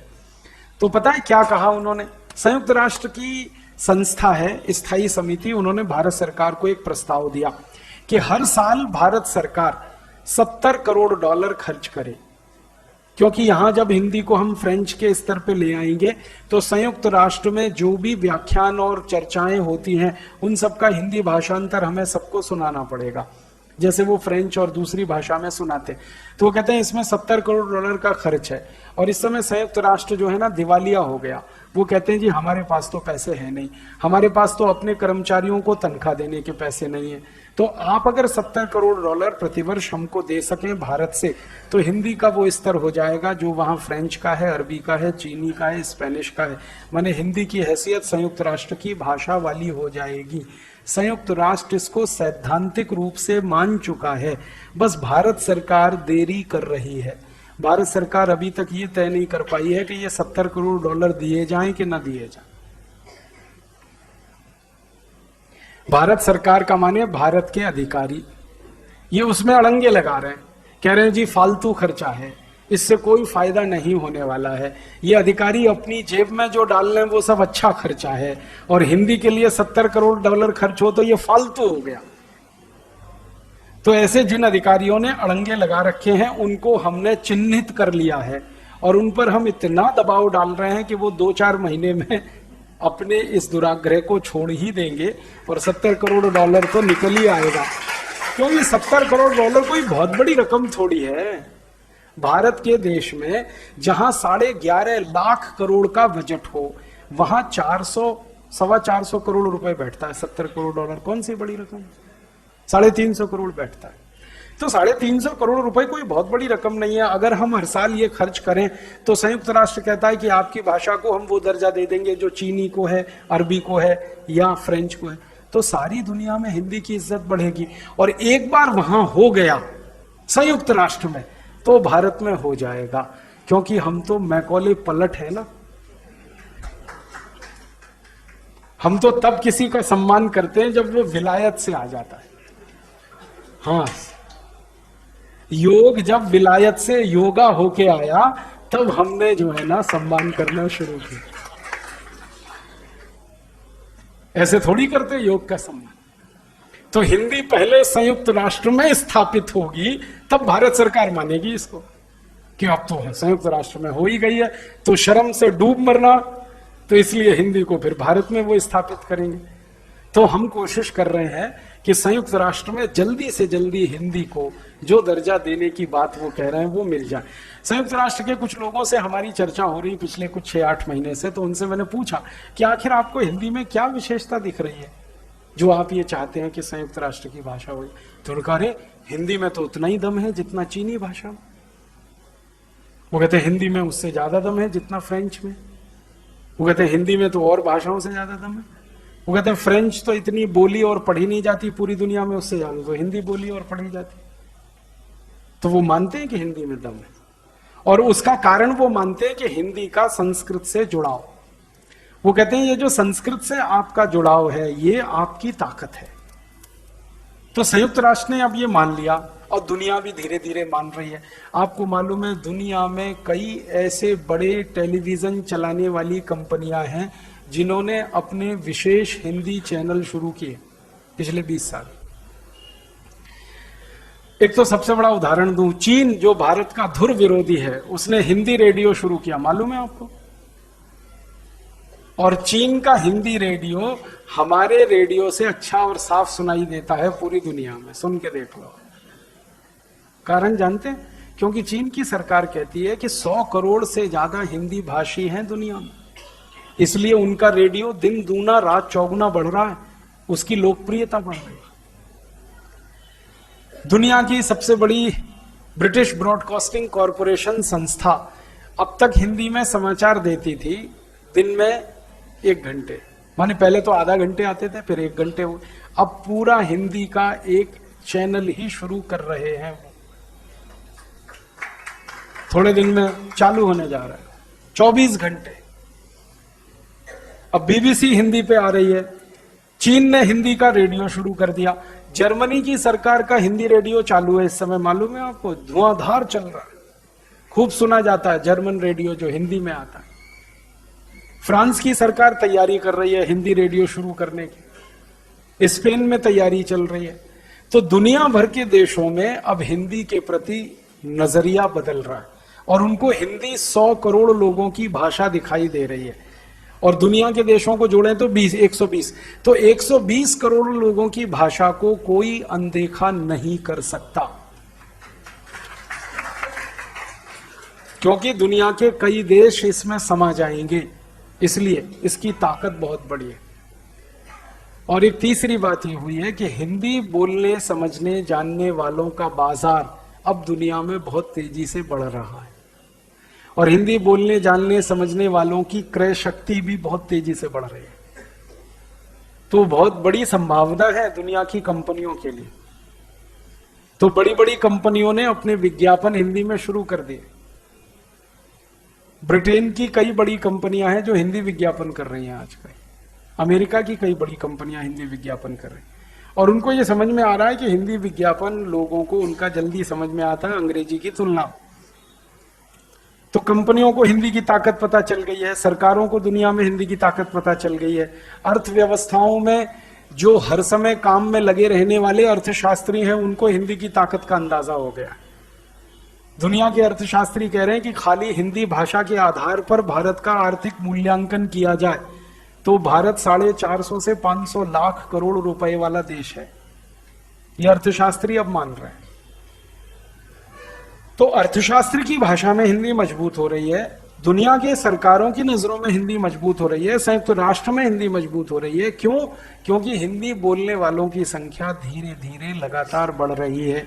बस आपसे मेरा इतना ही निवेदन है कि ये दुनिया में जब हिंदी समर्थक और हिंदी सहयोगी बढ़ रहे हैं तो आप थोड़ा हिंदी का ज्यादा सम्मान और ज्यादा इज्जत करना शुरू कर दो तो ये सब काम पक्का हो जाएगा। ये नहीं होना चाहिए कि दिया तले अंधेरा। दुनिया भर में हिंदी सीखने समझने वालों की संख्या बढ़े, सरकारें करोड़ों डॉलर का बजट उस पे लगाएं।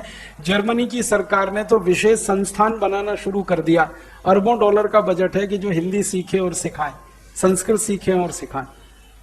और यहां जब हैदराबाद आऊं तो एयरपोर्ट से लेकर शहर तक हर जगह पढ़ने को मिलता है 15 दिन में अंग्रेजी सीखिए, 30 दिन में अंग्रेजी सीखिए। शर्म आती है। यहां बोर्ड मिलने चाहिए 30 दिन में तेलुगु सीखिए, या 2 महीने में तेलुगु सीखिए, या 4 महीने में और अच्छी तेलुगु सीखिए, संस्कृत निष्ठ तेलुगु सीखिए, साहित्यिक तेलुगु सीखिए, ऐसे बोर्ड लगे हों यहां। या हिंदी सीखिए। ये अंग्रेजी सिखाने वाले कहां से पैदा हो गए हैदराबाद में? यही है मैकॉले की आत्माएं।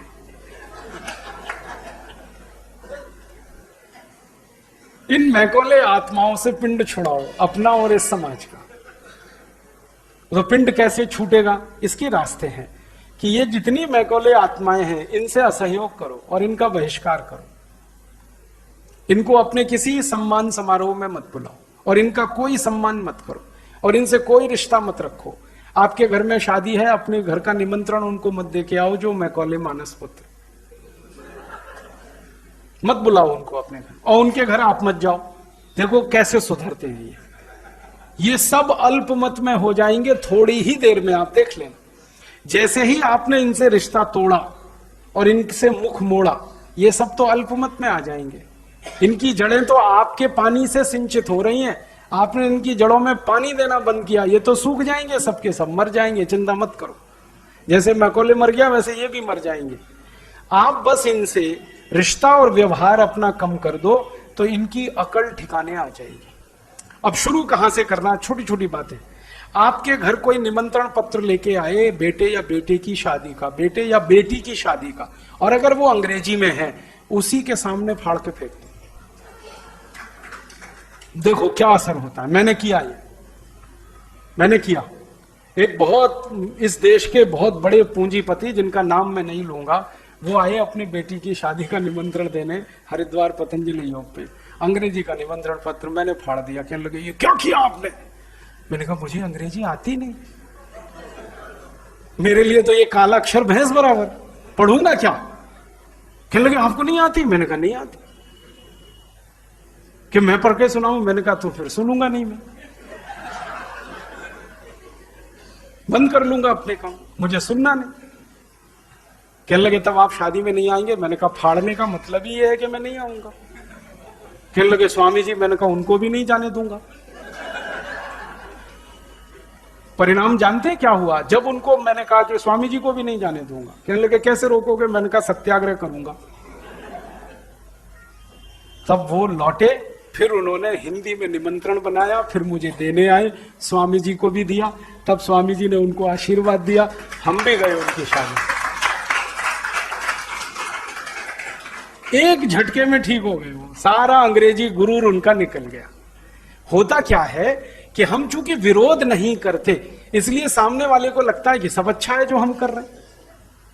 एक आदमी भी विरोध करना शुरू करे, भले वो कम है, लेकिन थोड़े दिन में वो ताकतवर हो जाता है। तो आपके पास अगर कोई अंग्रेजी निमंत्रण पत्र लेके आए तो आप यही करो उसका, और उससे कहो या तो तेलुगु में ले आओ या हिंदी में ले आओ। अंग्रेजी निमंत्रण पत्र पे हम नहीं जाएंगे कहीं भी, यहां से शुरू करो। फिर अपने बच्चों के नाम बदलो, ये पिंकू, टिंकू, बबली, डबली, ट्विंकल, डिंपल, पिंपल, ये सब बंद करो।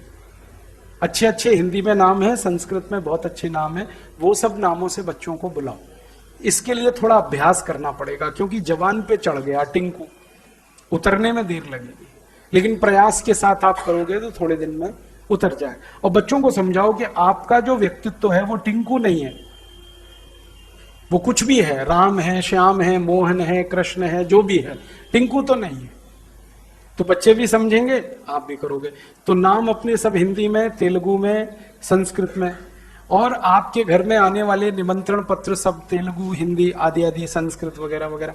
फिर तीसरा काम, घर के बाहर दरवाजे पर देखो कहीं अंग्रेजी में तो कुछ नहीं लिखवा रखा, आरसी मिश्रा, एपी शर्मा। ये क्या होता है एपी शर्मा? आनंद प्रकाश शर्मा तो समझ में आता है, एपी शर्मा क्या है? रमेश चंद्र मिश्रा समझ में आता है, आरसी मिश्रा क्या है? ये मूर्खता कम करो। कहते हैं जी हमने संक्षेप कर दिया। किसने बोला था आपको संक्षेप करने को? हमको बोलने में कोई तकलीफ थोड़ी हो रही है। आनंद प्रकाश शर्मा हम बोल रहे हैं भाई, तो संक्षेप करने की जरूरत क्या? नाम के संक्षेप थोड़ी हुआ करते हैं दुनिया में।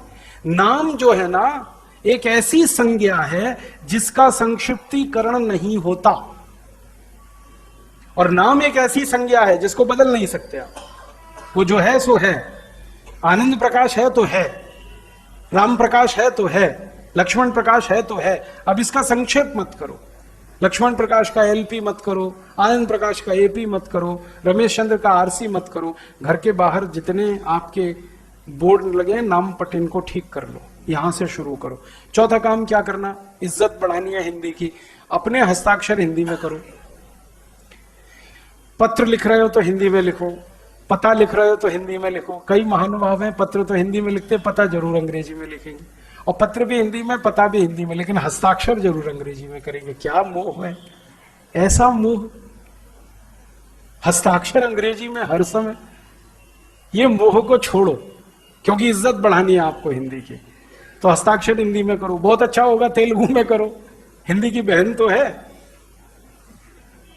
हिंदी नहीं तो हिंदी की बहन है, मां नहीं तो मौसी तो है, तो मौसी की भी तो कोई इज्जत है, मां के जैसी है, इसलिए मौसी है। तो या तो तेलुगु में करो, नहीं तो हिंदी में करो, नहीं तो संस्कृत में करो हस्ताक्षर।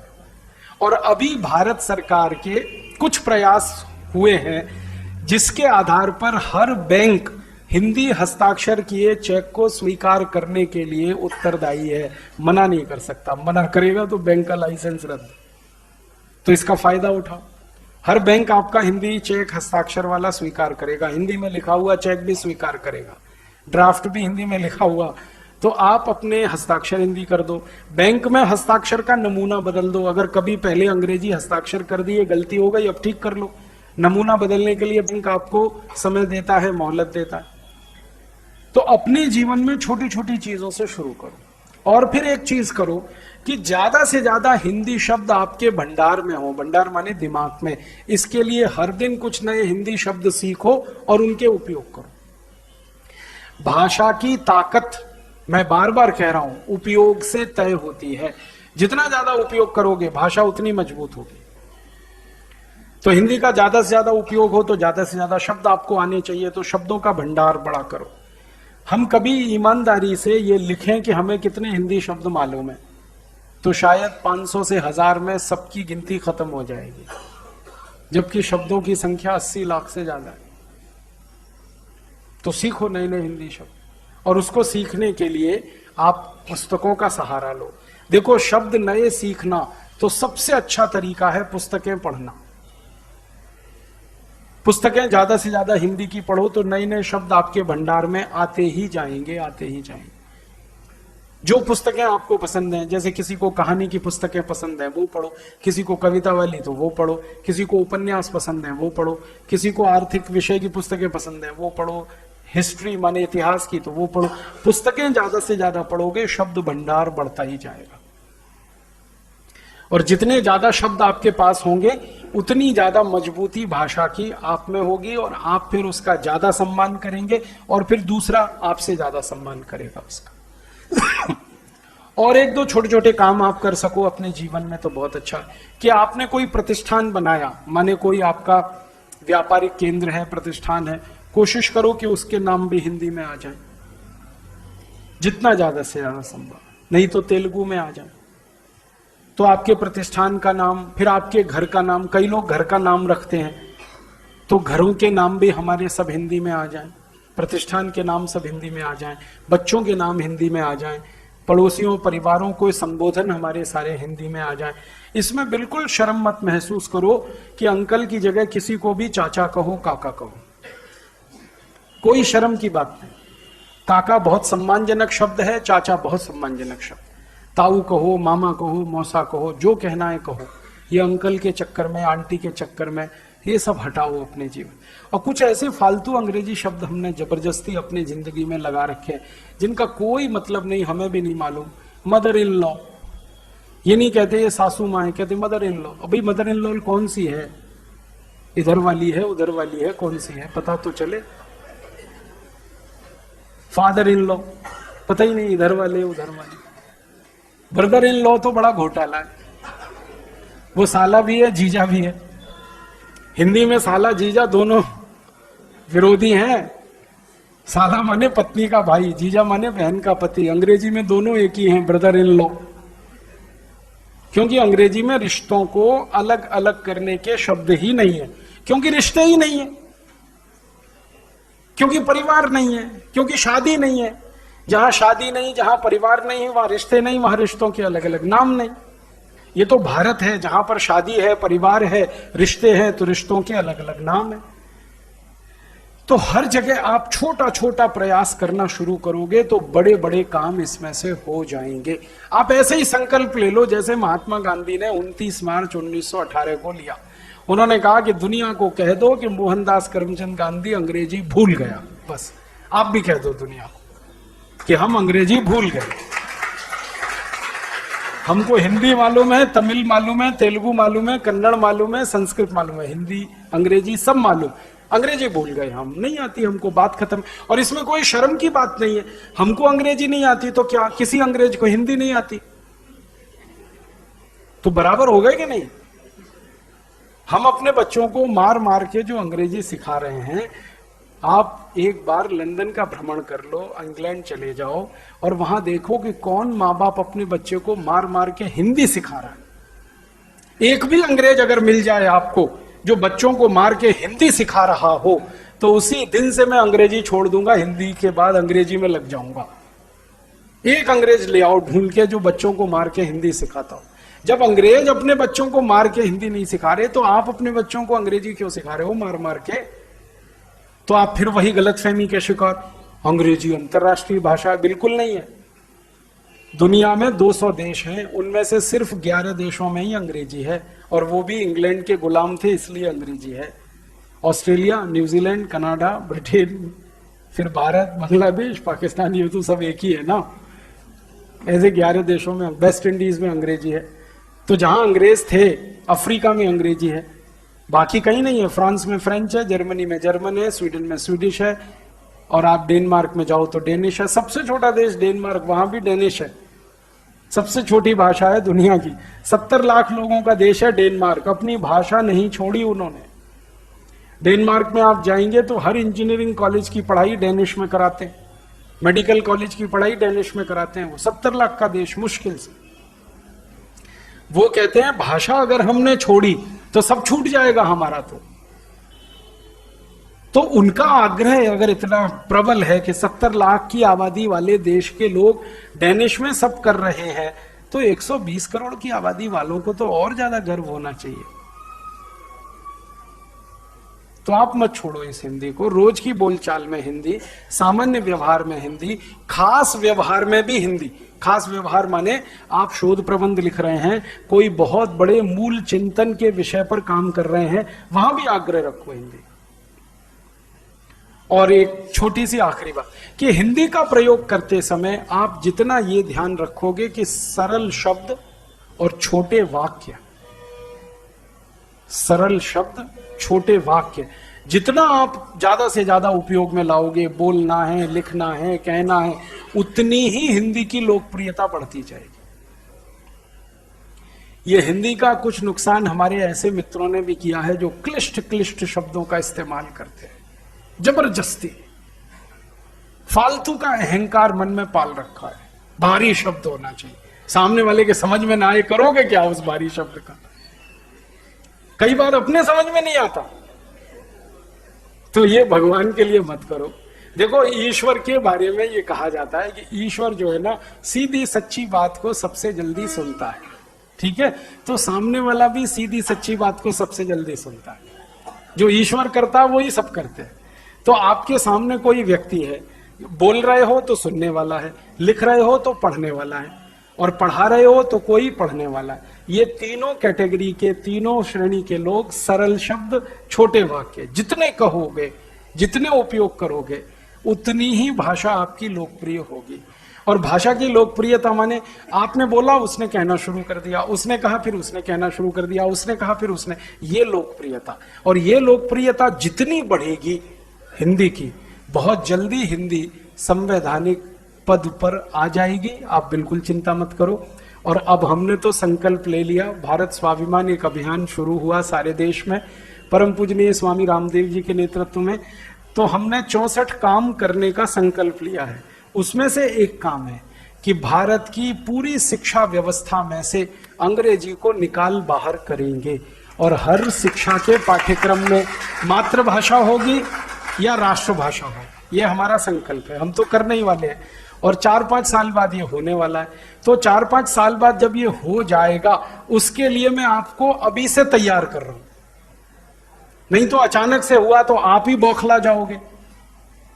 अगर हमने आज ही सारे देश में ये कर दिया कि अंग्रेजी भाषा को पाठ्यक्रम से निकाल दिया, तो आप जैसे माता पिता ही हमारे खिलाफ खड़े हो जाएंगे, हमारे बच्चे को पीछे करना चाहते हैं, आगे नहीं लाने देना चाहते। तो आपकी मानसिकता 4 साल में तैयार हो जाए, इसलिए मैंने कहा कि आप हिंदी का जितना उपयोग करेंगे, जितना उसका प्रयोग करेंगे, उतना उसकी स्वीकार्यता बढ़ेगी, उतनी उसकी लोकप्रियता बढ़ेगी। और भाषा की ताकत है ज्यादा से ज्यादा लोगों के द्वारा उसका उपयोग किया जाना। तो आप अपने जीवन से इसको शुरू करें। फिर आपके जो प्रतिनिधि हैं ना, उनसे पूछें, जिनको आप वोट देते हैं, संसद में भेजते हैं, उनसे पूछना शुरू कर दो कि भैया 1950 में आपने तय किया था कि 15 साल बाद अंग्रेजी हट जाएगी, हिंदी आ जाएगी। तो ये 15 साल कब पूरे हो रहे हैं? 1950 हो गया, 65 में 15 साल हो गए, फिर अभी कितने साल हो गए? कब तक करोगे? और बता दो कि हम नहीं करेंगे तो फिर हम किसी को दूसरे को चुन लेंगे जो करेगा। जरूरी है तुम्हारे ही ठेका ले रखा है कि तुमको ही चुन के भेजे वहां संसद में? या तो तुम बताओ कि कितने दिन में करोगे, नहीं तो तुम हट जाओ, दूसरा कोई आएगा वो करेगा। अब ये नहीं है कि 15 साल की जगह 60 साल हम इंतजार करते रहे, 70 साल इंतजार करते रहे। तो हमने तो नेताओं से खरी खरी सुनाना शुरू कर दिया, और नेताओं से ये कहना शुरू किया कि जब तुम वोट मांगने हिंदी में जा सकते हो तो संसद में हिंदी में बात क्यों नहीं करते? हमारे प्रधानमंत्री को कहा कि आप जब वोट मांगने गए थे तो आपने असमिया भाषा में व्याख्यान दिया, क्योंकि उनकी सीट जो है ना गुवाहाटी से है, तो असम के लोगों को प्रभावित करने के लिए असमिया बोली उन्होंने, फिर कुछ हिंदी बोली, फिर कुछ पंजाबी बोली, और संसद में हर समय अंग्रेजी में बात करते रहते। इसका माने ये तो बहुत बड़ा धोखा दे रहे हैं आप। अपने लोगों से वोट मांगा तब आपने उनकी भाषा बोली, और उन्होंने वोट दे दिया, अब आप अंग्रेजी भाषा बोल रहे। ये कैसे चलेगा? हमने प्रतिपक्ष नेता को भी कहा, श्री लाल कृष्ण आडवाणी को, आप अंग्रेजी में व्याख्यान क्यों देते हैं भाई? जब आप हिंदी में वोट मांग सकते हैं तो संसद में अंग्रेजी में क्यों बोल रहे? तो अभी इनकी खिंचाई करनी पड़ेगी सबके। आप इनसे सवाल पूछते जाओ, इनके पास जवाब नहीं हो तो ये खुद ही जगह छोड़ेंगे, और वो जगह ऐसे लोगों द्वारा भरी जाएगी जो हिंदी की बात करेंगे, राष्ट्रभाषा की बात करेंगे, मातृभाषा की बात करेंगे। तो संसद में भी बदलाव करना है, हमारी न्यायपालिका में हमें बदलाव करना है कि कोई भी मुकदमे का फैसला उस भाषा में होना चाहिए जिसमें वादी और प्रतिवादी समझ सके। अगर वादी प्रतिवादी तेलुगु वाला है तो फैसला तेलुगु में आना चाहिए, और कोई जज ये कहता है मुझे तेलुगु नहीं आती, तो उसको तेलुगु सीखनी पड़ेगी, नहीं सीखेगा तो नौकरी छोड़नी पड़ेगी। ये नहीं हो सकता कि वो अंग्रेजी में फैसला देकर और भारत के तेलुगु लोगों के पैसे पर अपनी तनख्वाह बनाता रहे और फैसले अंग्रेजी में देता रहे। ये तो अपमान है करोड़ों लोगों को। तो भारत की न्याय व्यवस्था को यह समझाना है कि फैसले उसी भाषा में आने चाहिए जिसमें लोग समझते हैं, और बहस भी उसी भाषा में होनी चाहिए जिसमें लोग समझते हैं। तो न्याय व्यवस्था से अंग्रेजी हटानी है, पाठ्यक्रम शिक्षा से अंग्रेजी हटानी है, हमारे वैज्ञानिक प्रयोगशालाओं से अंग्रेजी हमें हटानी है, हमारी कृषि व्यवस्था और अर्थव्यवस्था में से अंग्रेजी हमको हटानी, हर जगह से अंग्रेजी हटानी है। तो आप बोलोगे अंग्रेजी जाएगी कहां? अंग्रेजी जाएगी पुस्तकालय में, बस और कहीं नहीं। सब समाज के अलग अलग अंगों से अंग्रेजी को हटाकर रखना है पुस्तकालय में। जिसको पढ़ना है वो पुस्तकालय जाए, पढ़े और अपना काम चलाए। समाज में अंग्रेजी नहीं होगी, संसद में नहीं होगी, न्यायालय में नहीं होगी, हमारे विज्ञान प्रयोगशालाओं में नहीं होगी, सरकारी दफ्तरों में नहीं होगी, कामकाज के स्थान पर नहीं होगी। अंग्रेजी होगी पुस्तकालय में। जैसे बहुत सारी चीजें होती है ना अलग अलग जगह, तो वैसे ही इसकी जगह पुस्तकालय या अंग्रेजी होगी। इंग्लैंड में दो ही जगह हैं, या तो हमारे पुस्तकालय में रहेगी, आप जाओ पढ़ लो, जिसको सीखना है समझ लो, और अगर उपयोग करना है कर लो।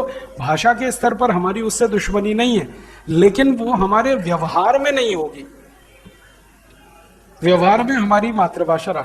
ये दो बड़े संकल्प हमने कर लिए भारत स्वाभिमान की तरफ से, और इन संकल्पों को पूरा करने के लिए 10 करोड़ लोगों का संगठन बना रहे हैं, और बहुत तेजी से हमारा संगठन बढ़ रहा है। आपको खुशी होगी, 1.5 साल हुआ ये संगठन बने, 680 जिलों में हमारी शाखाएं खुल गई। 2,50,000 हमारे पास इस समय पदाधिकारी और योग शिक्षक हैं जो निस्वार्थ काम कर रहे हैं। 11 लाख अगले 2 साल में आने की तैयारी में लगे हुए हैं। 50 लाख हमारे सामान्य सदस्य बन चुके हैं। हर दिन 10 से 15,000 लोग इसके सदस्य बन रहे हैं। 10 साल का लक्ष्य है कि 10 करोड़ सदस्य हो जाएंगे, और जिस दिन ये 10 करोड़ सदस्य हो जाएंगे उस दिन हम सब कर पाएंगे। क्योंकि आप जानते हैं प्रजातंत्र में, लोकतंत्र में वही काम करवा पाते हैं जिनके पास जनता की ताकत है। अच्छा हो या बुरा, कोई भी काम, तो हमें जनता की ताकत इकट्ठी करके ये करवा लेना है। तो हिंदी को वो स्थान मिले जो 64 साल पहले मिल जाना चाहिए था। मातृभाषा ही नहीं, राष्ट्रभाषा के संविधान इसकी स्वीकृति प्रदान करे, और ऐसी स्वीकृति प्रदान करे कि भविष्य में कोई भी सरकार आए वो उसे बदल ना पाए। आपको मालूम है संविधान का कुछ हिस्सा जो है बदला नहीं जा सकता, उस हिस्से में हम हिंदी को लाने वाले हैं, जिसको आप संविधान की प्रस्तावना कहते हैं। प्रस्तावना बदली नहीं जाती, उसमें एडिशन हो सकता है, निकाल नहीं सकते। अगर भारत के संविधान में एक शब्द डाला जा सकता है सोशलिज्म, तो हिंदी राष्ट्रभाषा भी आ सकती है उसी संविधान। आपको मालूम है श्रीमती इंदिरा गांधी ने डाला था सोशलिज्म, और उस समय डाला था जब इमरजेंसी लगाई थी। तो अगर समाजवाद आ सकता है तो हिंदी राष्ट्रभाषा होगी देश की, इतना वाक्य भी प्रस्तावना में आ सकता है। और अगर उसके साथ कुछ और जोड़ना है तो हिंदी राष्ट्रभाषा होगी और सभी राजभाषाएं होंगी, तमिल, तेलुगु, कन्नड़, मलयालम, उड़िया, बांग्ला, ये सब राजभाषाएं होंगी, हिंदी राष्ट्रभाषा होगी, किसी को कोई आपत्ति नहीं है। पर ये बात हम सबसे करके देख चुके हैं। वो कहते हैं कि सभी मातृभाषाओं को आप राजभाषा बना दो, हिंदी को भले राष्ट्रभाषा बना दो, उनको किसी को आपत्ति नहीं, तमिल लोगों को भी आपत्ति नहीं। हाँ, उनको इतना दिल में है कि अगर हम हिंदी सीखेंगे तो आप तमिल सीख लो, तो हम सीखेंगे भाई, क्यों नहीं सीखेंगे। जब दुनिया की सबसे कचरा और रद्दी भाषा अंग्रेजी सीख सकते हैं, तमिल क्यों नहीं सीखेंगे। तमिल सीखेंगे, तेलुगु सीखेंगे, कन्नड़ सीखेंगे, मलयालम सीखेंगे।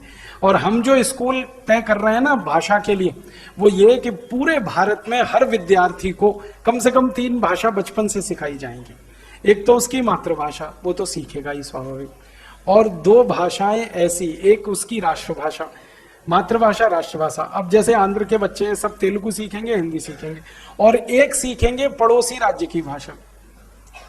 आंध्र के पड़ोस में तमिलनाडु है तो सब तमिल सीखेंगे, और तमिलनाडु वाले तेलुगु सीखेंगे। इसी तरह से हम हिंदी वाले तमिल और तेलुगु सीखेंगे, कन्नड़ सीखेंगे, मलयालम सीखेंगे। बच्चों को बचपन से भाषा सिखाओ तो बहुत अच्छे से सीखते हैं, जल्दी सीखते हैं। तो हर बच्चे को 3-4 भाषाएं अगर भारत की आ गई तो उसका तो काम चलने ही वाला है, और इससे राष्ट्रीय एकता मजबूत होगी। उत्तर वाले तमिल, तेलुगु, कन्नड़ सीख लें तो दक्षिण वालों को हिंदी सीखने में कोई आपत्ति नहीं है। तो पहल हम करेंगे उत्तर भारत से, उत्तर वाले के हम सीखेंगे तमिल, तेलुगु, कन्नड़, मलयालम। तो फिर यहां कैसे मना करेंगे हिंदी को सीखने? ये तो गड़बड़ी ये हुई कि हम तमिल, तेलुगु, कन्नड़ तो सीखते नहीं, अंग्रेजी सीख लेते। अपने राज्य की भाषा अपने राष्ट्र की आती नहीं, दुनिया में 20,000 मील दूर की भाषा आती है, करें क्या उसका? जीवन में उपयोगी नहीं। तो भाषा के स्तर पर, और धीरे धीरे हमारी कोशिश ये है कि सभी भाषाएं भारत की हैं और भारत इन्हीं से बना है, तो भारत की राष्ट्रीय एकता भी इसी में से निकलेगी। तो ऐसा हमारा प्रयास है। आप सब लोग इसमें थोड़ा सहयोग करेंगे तो ये जरूर होने वाला है, नहीं करेंगे तो भी होने वाला है। अंतिम बात कह के खत्म करूंगा, क्यों होने वाला है, ध्यान से सुनिए। भारत में जब भी कोई काम किसी सन्यासी ने शुरू किया है तो वो पूरा ही हुआ है।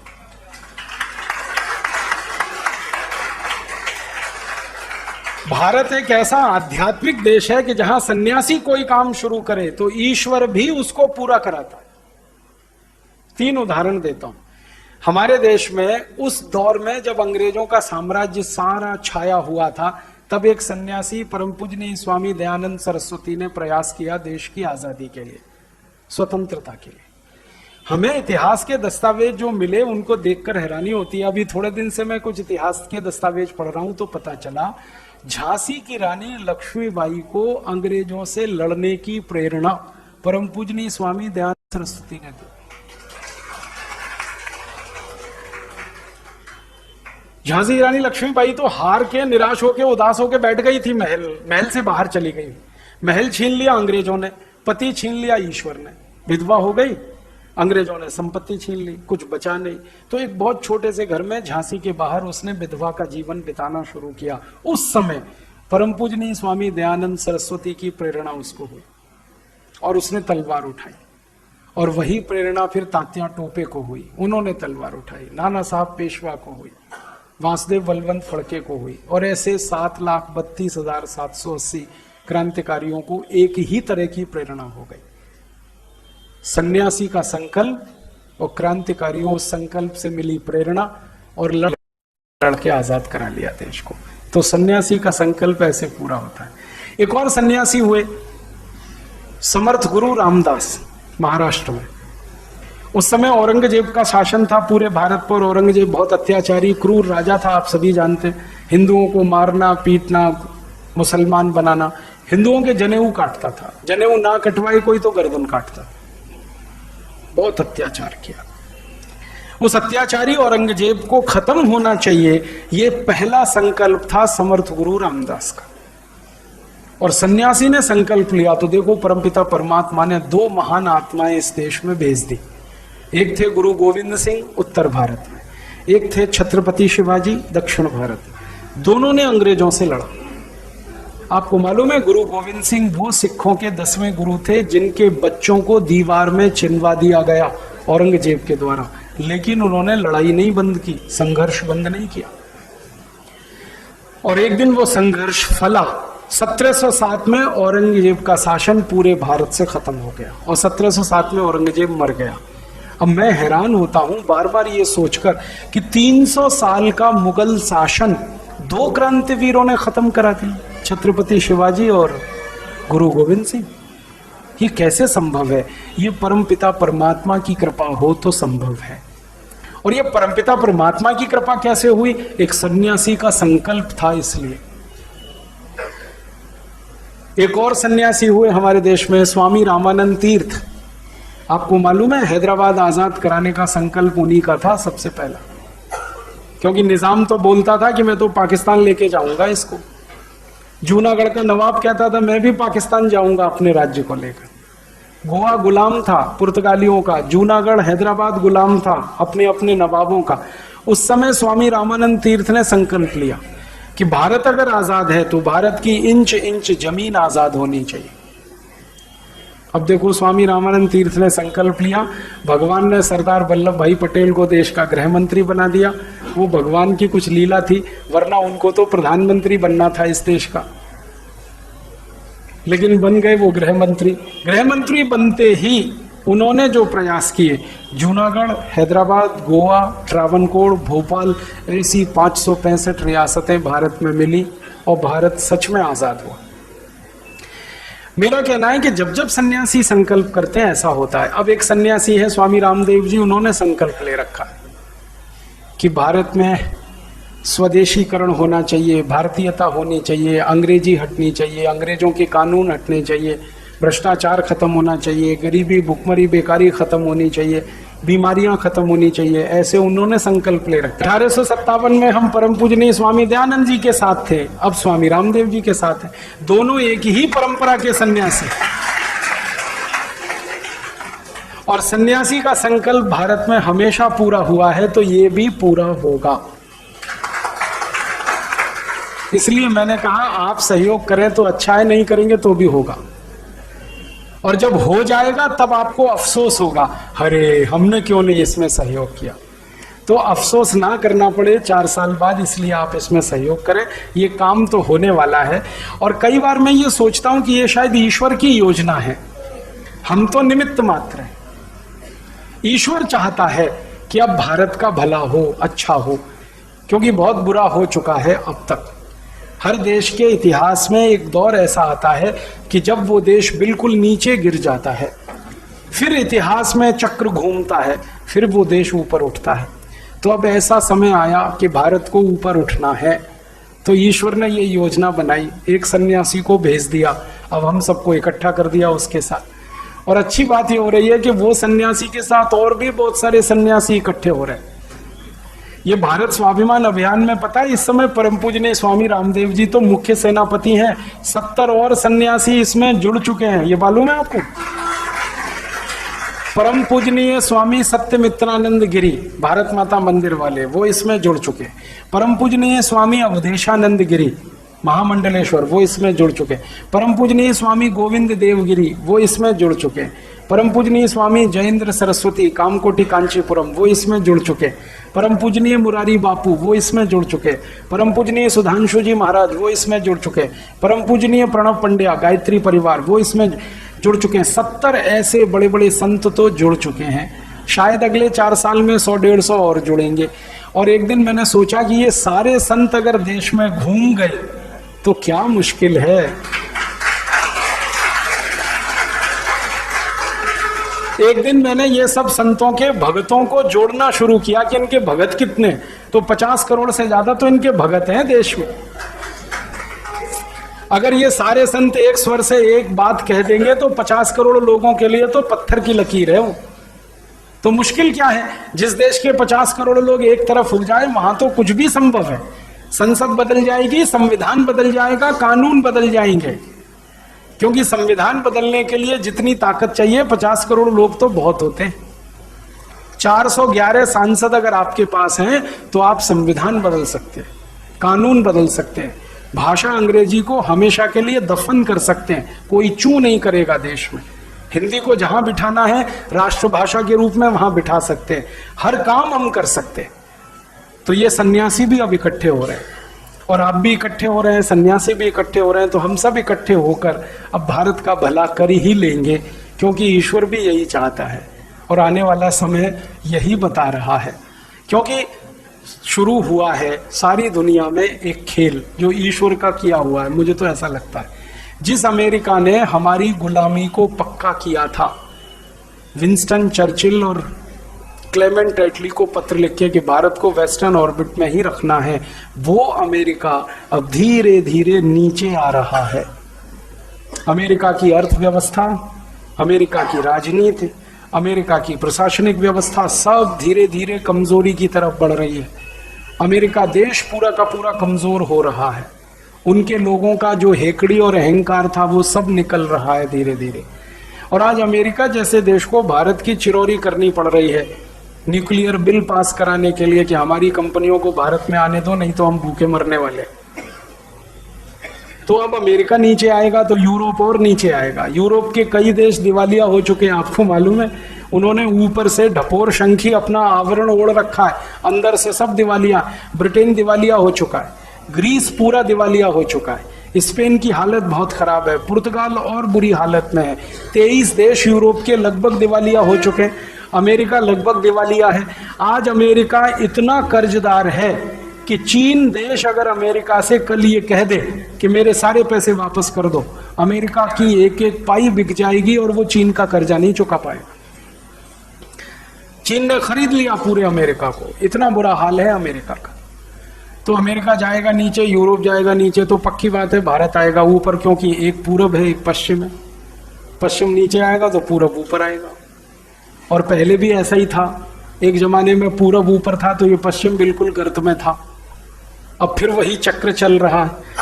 तो ईश्वर की भी योजना यही है कि अब पश्चिम नीचे आए, पूर्व ऊपर उठे, और आप थोड़ा थोड़ा सहयोग करोगे तो श्रेय आपको मिलेगा, करवाएगा तो वो, क्योंकि योजना तो उसकी है। आप तो वैसे ही श्रेय पा जाओगे। तो मैं तो आपको निमंत्रण देने आया कि आ जाओ जल्दी से इसमें। 4 साल बाद जब ये सफल होगा तो श्रेय आपको मिलेगा, करवाएगा तो परमपिता परमात्मा, हम तो निमित्त हैं। और सारे साधु सन्यासी और संतों का आशीर्वाद धीरे धीरे जिस एक काम पर केंद्रित हो जाता है उस काम में शक्ति बहुत आ जाती है, क्योंकि सन्यासी का अपना कुछ नहीं होता। वो जो करता है समाज के लिए करता है, राष्ट्र के लिए करता है, और शायद ईश्वर इसलिए सन्यासियों की भरपूर मदद करता है। तो अपना भारत विश्व गुरु फिर बनेगा, हिंदी राष्ट्रभाषा नहीं विश्व भाषा बनेगी, ऐसा हमें सपना देखना है। और इस सपने को पूरा करने के लिए अपनी पूरी ताकत तन मन धन लगा देना है। यही भावनाएं लेकर मैं आया। आज हिंदी दिवस पर आप एक संकल्प लेकर जाएं कि अपनी हिंदी राष्ट्रभाषा ही ना बने, विश्व भाषा बने। और मैंने एक ही बात कही, वो ध्यान रखने की है, भाषा का जितना ज़्यादा उपयोग होता है उसकी ताकत उतनी बढ़ती है। तो हिंदी का उपयोग आप अपने जीवन में इतना बढ़ा दीजिए कि राष्ट्र की ये ताकत बने, फिर एशिया खंड में बढ़ जाए इसका उपयोग तो ये एशिया की ताकत बने, फिर विश्व में, तो विश्व में ये ताकत बन जाए, विश्व भाषा बन जाए। मेरा इशारा है संयुक्त राष्ट्र जिस दिन इसको स्वीकार कर लेगा उस दिन ये विश्व भाषा हो जाएगी। और उसके लिए हम सब लगेंगे प्राणपण से। इसी भावना से ईश्वर हमको शक्ति दे, सामर्थ्य दे, हमारी सद्बुद्धि को सही काम में लगाए रखे।